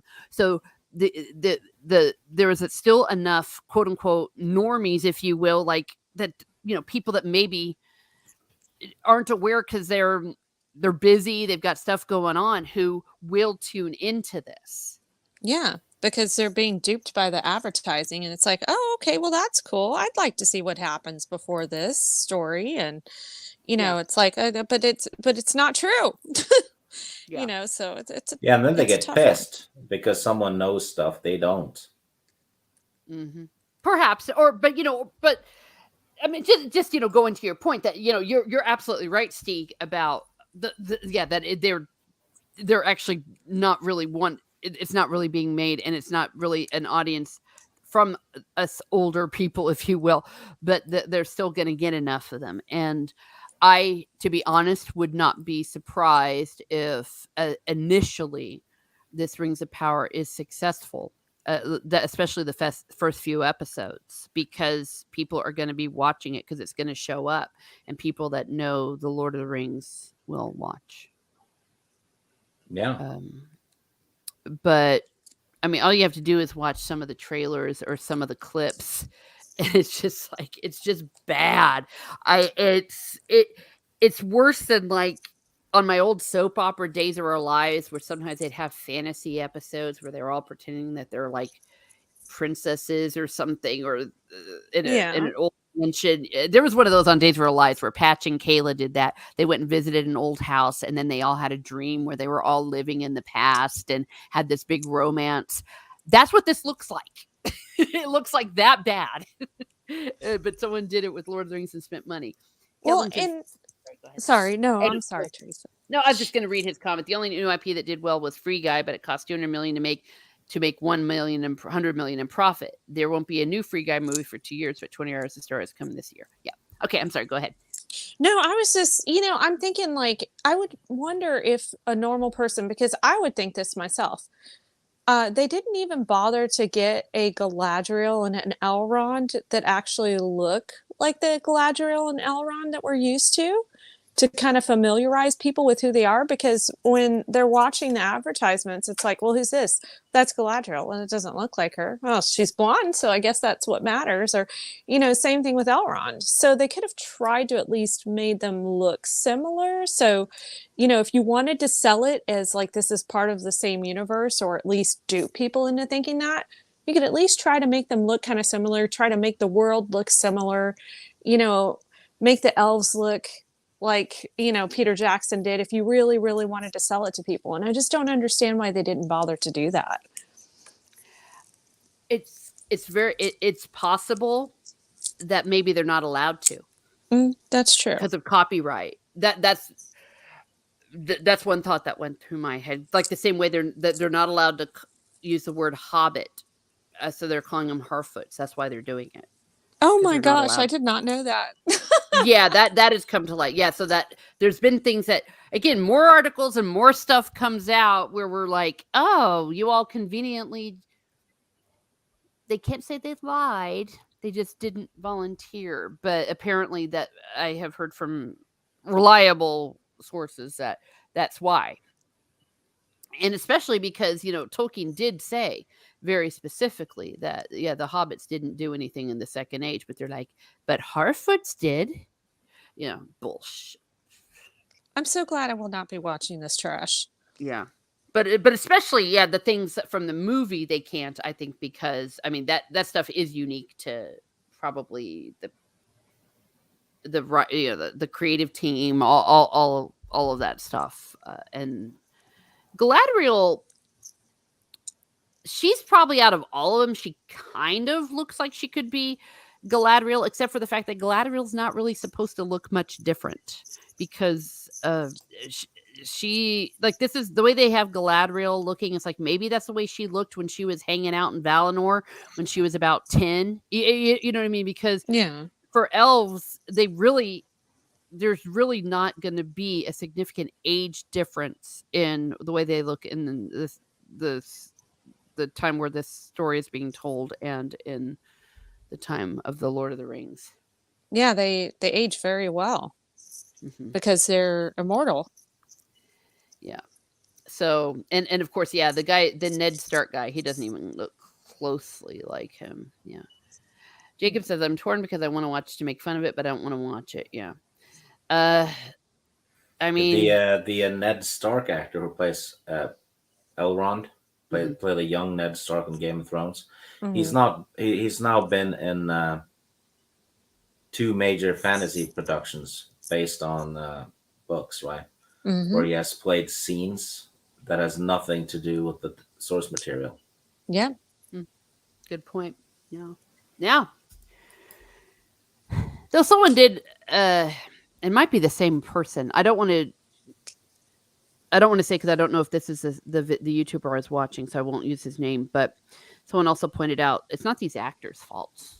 Because if you're an actor, you're going to do what you're going to take a job, and that the people that sometimes perhaps some of the attention on the actors may not be.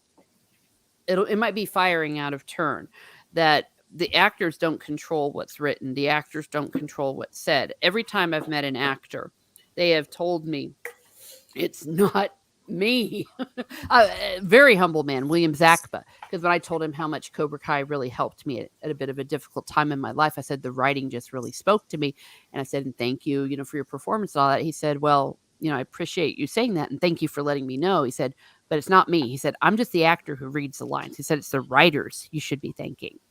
Yeah, which is the opposite of what that imbecile actor they have playing the dwarf queen in the Lord of the Rings show does, because she's making it all about her.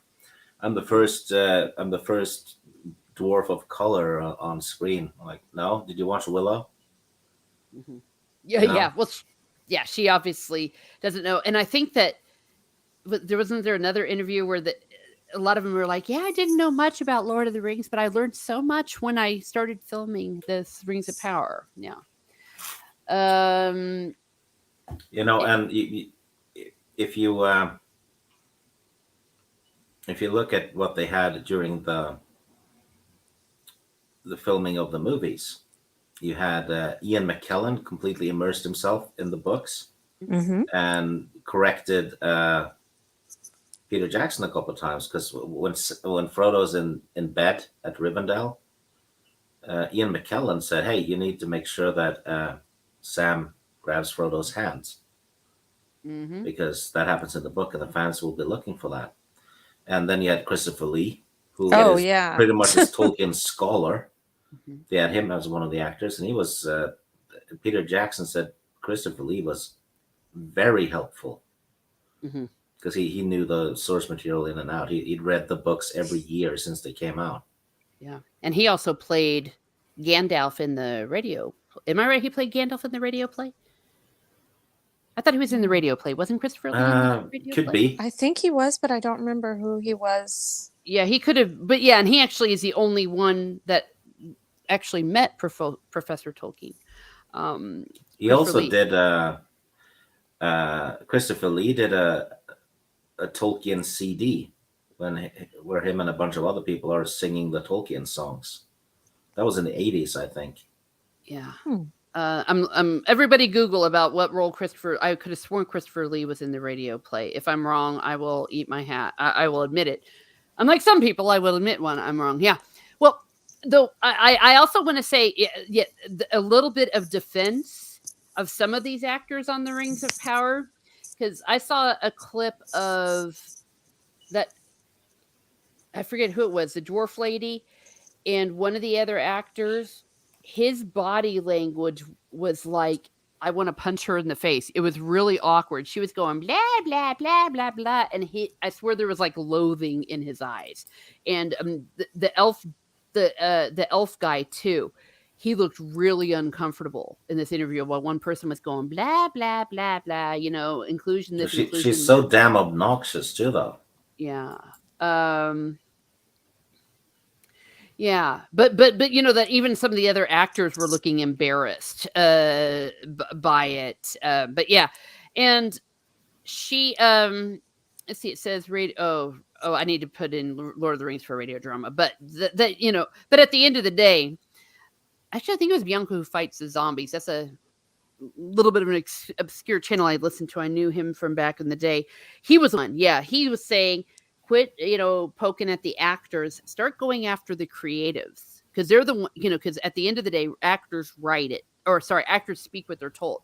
But like and like William Zakma said, he said the credit for what they did in Cobra Kai season 1, that I needed to give it to the writers, and then vice versa. It's like you need it's the writers that you need to take down on this stuff, and that and they're almost cowardly too. It's like they're putting out their actors out there, probably with publicist lines they're supposed to say, and then they're getting crucified. And I mean, when have you seen the two dorks that are actually writing this show in an interview? I haven't.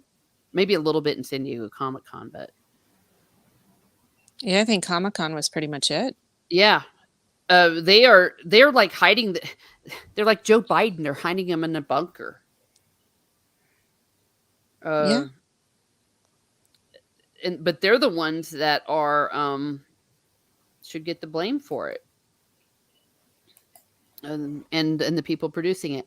It's okay. Sorry about this. I'm still looking it up. Could someone look up Christopher Lee, what he played? Someone says Lee put Jackson on a leash with the chains on the. Yeah. I think that he also pointed out a few things, and I think that they knew better with him too. There was you see some of the behind the scenes stuff with Christopher Lee. They're all just kind of like, yes, sir. Yes, that he was a very commanding presence. Someone said, yeah, it was exactly like Jeremy Renner when Brie Larson would talk. Yes, that was like, oh my gosh. Yeah. And I think it might have been, I want to give credit where credit's due. No, it was, that's the Night's Watch. It's a channel I've started watching. They put like a voiceover of what the guy was thinking while she was talking. Charlemagne, by the Sword of the Cross is a symbolic metal concept album by actor and singer Christopher Lee. It was released on 15th March 2010. There you go. Probably would get canceled for that today. Thank you, Jacob. Thank you for being here. Ciao. Everyone's saying goodbye. Thank you. Hello, goodbye. Yes, I love you all. Kelvington says, I've been looking it up, but I don't see him in the old radio plays. Lee read The Lord of the Rings on BBC. Oh, maybe that's where there we go. That must be it. Thank you, Kelvington. I have a fun little tidbit about the Charlemagne album, which Christopher Lee did. He's actually a descendant of Charlemagne. But he, at the age of, I think he was 90 or something when he did it, or late 80s, he won an award for the best heavy metal newcomer that year at the age of almost 100, right? Oh, I saw. I think you sent me a link to that. His acceptance speech. He gave a speech. He said he was gonna leave the premises with a case of Jägermeister on his motorcycle. Yes. Yes. Oh, okay. I am looking this up here. Ian Holm. He was in the radio play. The actor who played Bilbo. Gosh, and you talk about some amazing casting there. He played Frodo, I believe, in the radio play, if I'm correct. Yeah. Yep, there you go. Yeah, because Christopher Lee saw the last public beheading in France. Yeah. He also, as we all know, knew the proper sound someone makes when you stab them between the shoulder blades from experience. Because he had corrected them on the set about the sound Wormtongue was supposed to make. Shadowversity is good too, in his other channel. Oh, okay. Maybe I should look at it. Yeah, Night's Watch. Yeah, there's some British guys. Well, a chick too. A bunch of British people that talk about this stuff, and they're pretty fun. They sit around and wear like really goofy Ren Fair kind of clothes, but I love it. I love that kind of nerdiness, and they do some really good stuff. Tim Moonflip said, how does Christopher Lee not have a biopic? Yeah, I could see Cumberbatch playing him. Mm. He has the height. Yeah, but the face, dude. He doesn't have the voice. Yeah, that's true. Oh, man. Well, he can do stuff with his voice. He's actually a very good voice actor. If you look at Smaug, right? He could probably deepen his voice for the. That's fair. Yeah. Okay. I want to address this. Yes, it's not. I am very well aware. Yeah, that he was part of an elite force in World War II. That was how he knew. It's not nefarious. Yeah, it was all above board. He was only doing it to Nazis. But yes, that is why he also met Stalin. Holy crap, he did. Yeah, and he's the cousin of Ian Fleming, who wrote James Bond. By marriage, though. Yeah, wasn't James Bond in part based on some of Christopher Lee's stuff? It is rumored to be, yeah. And he's also related to General Lee from the Civil War in the United States. Holy crap. He's Forrest Gump when it comes to being related. The guy is like a hub. Yeah, he's a one-man hub. Yeah. Eddie Redmayne, I'm not so sure. Redmayne, he's fish face looking. He's too effeminate. If there, I know it's. I just can't get over him being Marius and Les Miserables, and just he had this very airy tenor thing going on. Though actually, he at least tried in that. But yeah, right. What's Timon Flip saying? Oh, how does he not have a biopic? They probably wouldn't want to do a biopic of him now because he's too toxic. That's where I recognize Eddie Redmayne. Yeah, I'm sorry. I'm just too used to him in Fantastic Beast. I can't picture him as Christopher Lee. No. Yeah. Oh, yeah. No. Poor Fantastic Beast. I mean, you talk about the most wasted cast in the history of humanity. Especially, I watched the last one on the airplane, and it was horrible. But I was listening to it for background noise while I was crocheting, and it actually turned out that there was like 5 minutes of really awesome stuff. And then the rest of the movie was total crap. But it was just Mads, whatever his name is, the guy who played Hannibal in the Hannibal TV show, was amazing. Him and Jude Law, they had a really cool stuff. There was like 5 minutes of good stuff, and it was all with them. And just an amazing cast. But they wasted it on a shit story.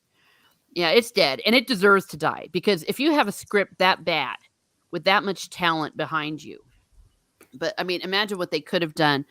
First of all, with Eddie Redmayne doing what he was supposed to do with his character, just basically be a geek with animals, and then have Jude Law as Dumbledore. And as much as I think it was crap what they did to Johnny Depp, yes, Mads was a much better actor for Grindelwald. And they had more chemistry. They really did have chemistry, him and Jude Law, and ending with their big duel. Like at the end, we all know that's a big epic wizarding duel.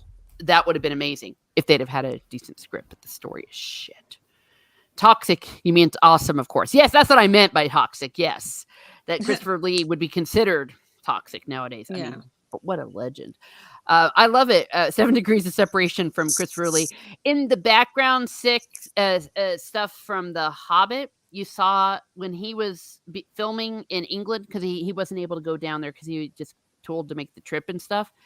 Everyone was just like kind of there and just like listening to him tell stories. It was just really cool. You could just tell that they all just worshipped him. And like one of the guy who played a dwarf, he was like, no, I'm not filming today, but I'm just here for no reason, because they all wanted to meet Christopher Lee. Timon Flip. Redmayne looks like he can get his act kicked by a 10-year-old. Yes. Yes. A heart full of love. If you know from Les Mis. All right. Well, speaking of which, let me see. If you haven't heard some of Christopher Lee's heavy metal, that he did when he was like 90. It is really badass. All right. Yeah, vampires, metal, World War II. Yeah, he also read Dracula, did an audiobook of Dracula. We played Dracula as well. Yeah, but wait, is that where is that? Is that available on YouTube? Yeah, I think so. He's also read a bunch of Edgar Allan Poe stuff. Oh, that's cool. Yes, I've listened to his Edgar Allan Poe. You've sent me some of those. I like to listen to them in October, but I guess I didn't really catch the Dracula. Holy damn! You know, maybe that should. Well, we'll talk later about what other books we're doing, but classic horror. Yeah. Yeah. Ooh, and Halloween's coming up. Yeah, Hammer horror films. Although, yay, Puddin' Tame. Thank you for being here. He is literally James. Yeah, yeah. You're saying. I mean, that man has got a base to die for, and yeah, he can literally. He could assassinate you with his little toe. Right. Totally. Oh. Yeah. Yeah. So if you want to, enjoy the Fantastic Beasts, if you get it for free, just go to like the 2 hour minute mark and watch for 5 minutes. It's a great movie. The rest of it is total garbage, and they deserve what they get. Let me see what else. Yeah, and as you can see, as I say in the banner, this is a free for all where I'm just allowing anarchy and chaos to happen. I guess some of this would be under stuff that really ticks me off, because this Rings of Power crap really does tick me off, and it upsets me. Oh, breaking news! This happened the other day when I found out I finally got blocked by the OneRing.net. Badge of honor. It's a badge of honor, but I don't know how, because I haven't written them since like February, March or something. I mean, I've been ignoring them, so I don't know if they went back and looked at old tweets or if it's a blockchain. Oh, probably. Yeah, and I just found out by accident. Yeah, because I was calling them all sorts. I was rewriting their tweets for them and saying, they're like, we will, when they were trying to make up stuff about people with Ian McKellen, the way people were treating him, and yeah, I was going at him pretty hard, and I didn't get blocked, but apparently I did. Maybe they looked at some of their old tweets. Yeah, because I was calling them, narrow-minded bigots, and that's what they are. And they came out just attacking the fans. And that's how we knew something was up with the Rings of Power. Because we're like, why are all their surrogates suddenly coming out punching with both fists, rather, at the at the fandom before we've even said anything. Yeah, One Ring is a shameful dumpster fire at this point. Let them rot, Miss Martin says. Yes, but there's the good one. There is the OneRing.com, and they've been doing some YouTube videos. Let's see. I think they're just called the One Ring on YouTube. Yes, I'm going to put their link in the chat. Copy link. I think that they I think they have a blockchain. Maybe like they did like people that follow Nerdrotic or something. I don't know. Or people that follow Lady Gravemaster. Our dear Lady Gravemaster couldn't be with us today. Yeah, she they didn't like her a lot, and they didn't like Alasia either. they blocked her pretty fast. What is its Twitter again? It's on Twitter, I think it's Torque. Or I forget. There's the bad one. Okay, the bad one is Torn. TORN, and the good one is Torque. Okay, you have to excuse yourself. Well, hey, no, I'm really happy you're here. Yeah, we're done. Yeah, this is just where I just let anarchy and chaos reign. And we were winding down, and then something got me riled up. I don't know what it was. Okay. Well, I have a pleasant weekend. Oh, okay, says Tianzu. All right. Well, I'm going to go ahead and wrap up this party. Thank you for everyone that showed up and everyone ducking in and out. Thank you for being here. Thank you, Keck. Keck was doing modding for me today. Timon too. Always great to see you. Let me know. Is there any football going on right now? Man United's 4-0 down against Brentford. No way! Brentford is kicking their asses? Yeah, royally, and it's still 25 minutes left. And United, at the moment, are at the bottom of the table. Oh. And I am loving it. That's terrible. I was actually thinking of Brazilian football. I knew that there was Man United. I thought Man United was going to beat the crap out of Brentford. Nope. Man. They even signed Brentford's best player this summer. So he's playing for Man United. Revenge is mine, quoth he. Okay, Puddin' has a good one. Maybe they blocked people that can read. Yes. There is cricket. Oh, yes. The 100. Didn't I get in trouble for... I got in trouble for cricket. Today... Oh, they have a derby. Okay. Or a derby. Corinthians versus Palmeiras. Oh, okay. Well, cool. Which team are you for? Yeah. Oh my gosh. Was it good? Did you bet? Did you have a bet, Stieg, by chance? And if you did, but I didn't bet on that match. Okay, good. Because I was about ready to say if you bet on Man United, that would be very painful right now. Yeah, and my team, or I call it Robin. Well, because I'm shallow. Because Nottingham Forest is back in the Premier League, and Robin Hood. Yeah, they're playing tomorrow. Brazil time. Oh, Corinthians. Okay, I'm sorry, I didn't know. I don't know much about Brazilian football. Oh, va. Now, does that mean like go Corinthians or something, or is that a rebuke? Is that a Portuguese? I don't know Portuguese. Okay, Corinthians. All right, that's your team. 7 Brazil time. Okay, then. There's a few more matches today, too. Oh, wait, Man City's playing today. Or are they playing tomorrow? They won 4-0. Oh, really? Oh, I didn't know that, Timon, or I didn't catch that. Timon's like, my avatar wears the Corinthians uniform.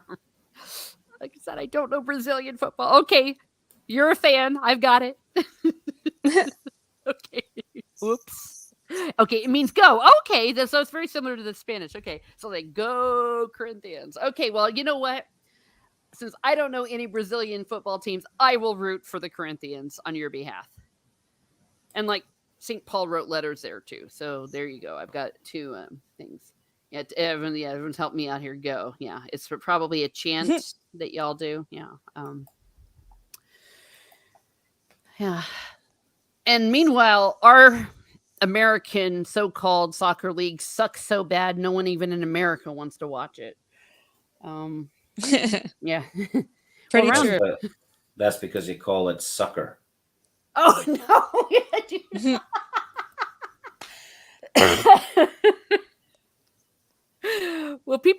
People like people follow the Mexican league if they follow that, or Premier League, but in the Premier League, many of those teams had tours of America over the summer. They played some games and they were more full than the American Soccer League. All right. Yeah, we like football. Or I still call it football, and I will stand by it that football is the proper name for soccer because we use our feet. Said, yes, Stieg, that's it. Okay. Yep. Yes, I agree with you. I think soccer is a stupid name. It's stupid. We use our feet. I used to play a little bit when I was little, but I used to play field hockey more. Okay. Well, I think that we've digressed quite a bit. But out there, if any of you all are actually watching soccer or football, gosh darn it, I said it. Tweet about it. Let me know, okay? Because it's a sport worth watching, in my humble opinion. All right. Anything else, Steve, Rennie? You got any burning desires? No. Oh, No. okay. No. Okay. I was going to say nothing I can talk about on air. No, I'm just kidding. No. You know what? I think I just realized that the language I think I said this last week too. The language I'm using, that's actually something that you'll sometimes find at church. I think maybe more back in my Protestant days, where you said if you had a burning desire, it meant like something that you really felt like you had to say, like to testify to. So that's what it comes from, I think. And I realize that you all think it's weird. So my language isn't working. No, I don't think it's weird. I'm just. Burning desires sounds like that. And well, Steve doesn't have anything burning, or at least I hope he doesn't. No, I'm not burning anything. Yeah, or nothing of yours is burning. Let's see. Just hatred. Hatred's always burning. Seething hatred. Seething hatred. Well, that's what I have. I have a lot of burning hatred. No, but I've actually been a good girl lately. I think I've been behaving myself. Okay. Sean Sue says, did you know that the English invented the word soccer? Americans just adopted it. Then the English switched back. Actually, I do know that. It had to do with something like they used to call people that or something. I forget what it was. And I don't know. Yeah. Oh gosh, Timon says they switched it back because it was a bad idea. And Keck is there. He's watching Man United lose right now. Well, you're not. A lot of people are very happy. I know, and I know a lot of people that'll actually be very sad. No dispute there. Says the Brentford fans are singing to the Man United manager, and they're singing "Sacked in the Morning." Really? Yeah. I love it. It's actually that it might be true, but I mean that would be very early though. He's only 2 matches in. Yeah, but that sounds like some good old fashioned trash talking English football.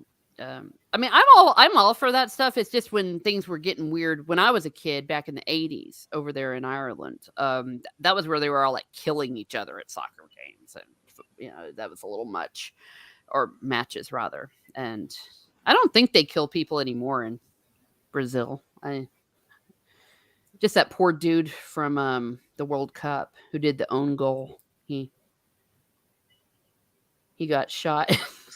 Yeah, that was a Colombian. Oh, Colombia. Oh, my fault. I falsely accused Brazil. Yeah. Well, it could be the Brazilians killed him, but I don't think so. Okay. Yeah. And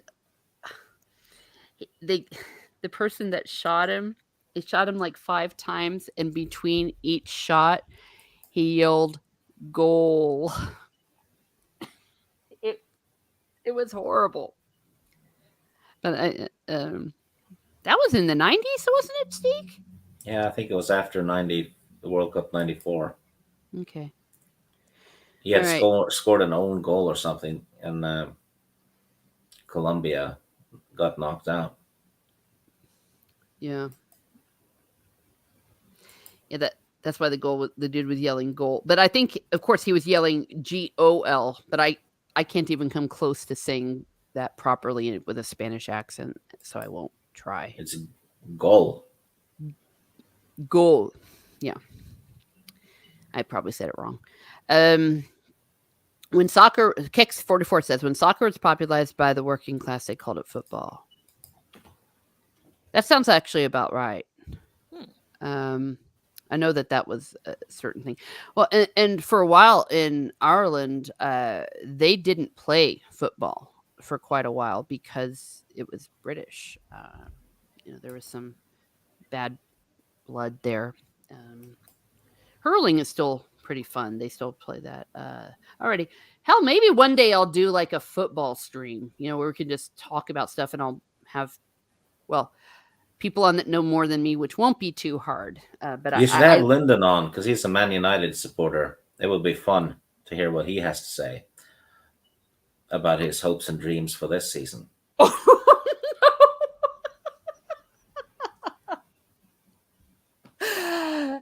It's like, I was sending him a tweet.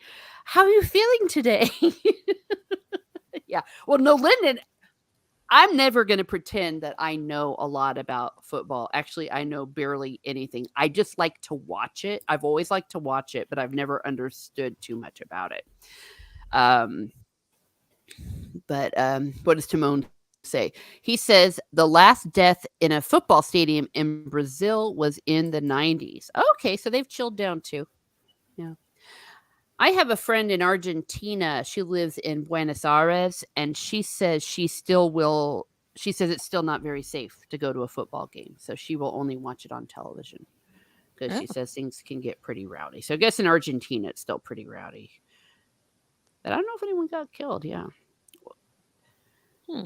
Yeah, they used to have like gangs and stuff, and in England, they used to just like Man City versus Man United. They used to like just kick the shit out of each other. But Oh yeah, my mom and my aunt were in Europe during one of the World Cups, and I believe this is in Munich, Germany, and they said the beer halls were really fun, but these guys got insanely outrageous and they were fun to talk to, but once they got too drunk, they started punching on and stuff. And they're like, well, we're going to go ahead and leave.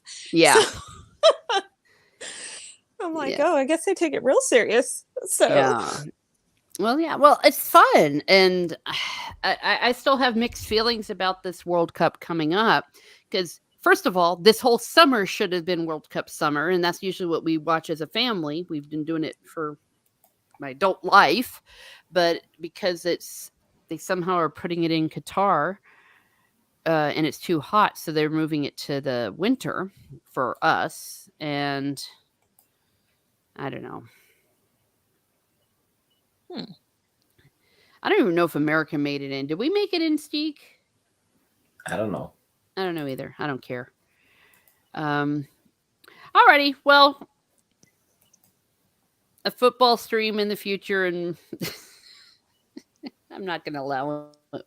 I'm not going to troll poor Lyndon. But that's pretty sad, though, that Man United lost that badly to Brentford. Okay. Oh, Timon has one more thing to say. It says Argentina's the organized fan groups are also organized crime, mobster style. Holy shit. Okay. Dang. Well, okay then. So that's why my friend doesn't want to go to the game. Oh my gosh. Yeah. Well, there's lots of money in in football. I mean, it's it and a Formula One, I think, is the highest amount of money. Highest paid players and stuff. But yeah, we're really digressing here. But no, I mean, that'd be fun. Timon Flip, maybe let's do that. We could have like, it'd be like soccer for the rest of us, or a football for the rest of us, including me. So, yeah. Well, I want to thank everyone for being here. I think I already thanked everyone, but I'm going to thank you again because we started digressing, having our free-for-all, and that's always fun. So thank you to Rennie. Thank you to Steeg. Have a great day, everyone. Have a great day. And be certain to never place a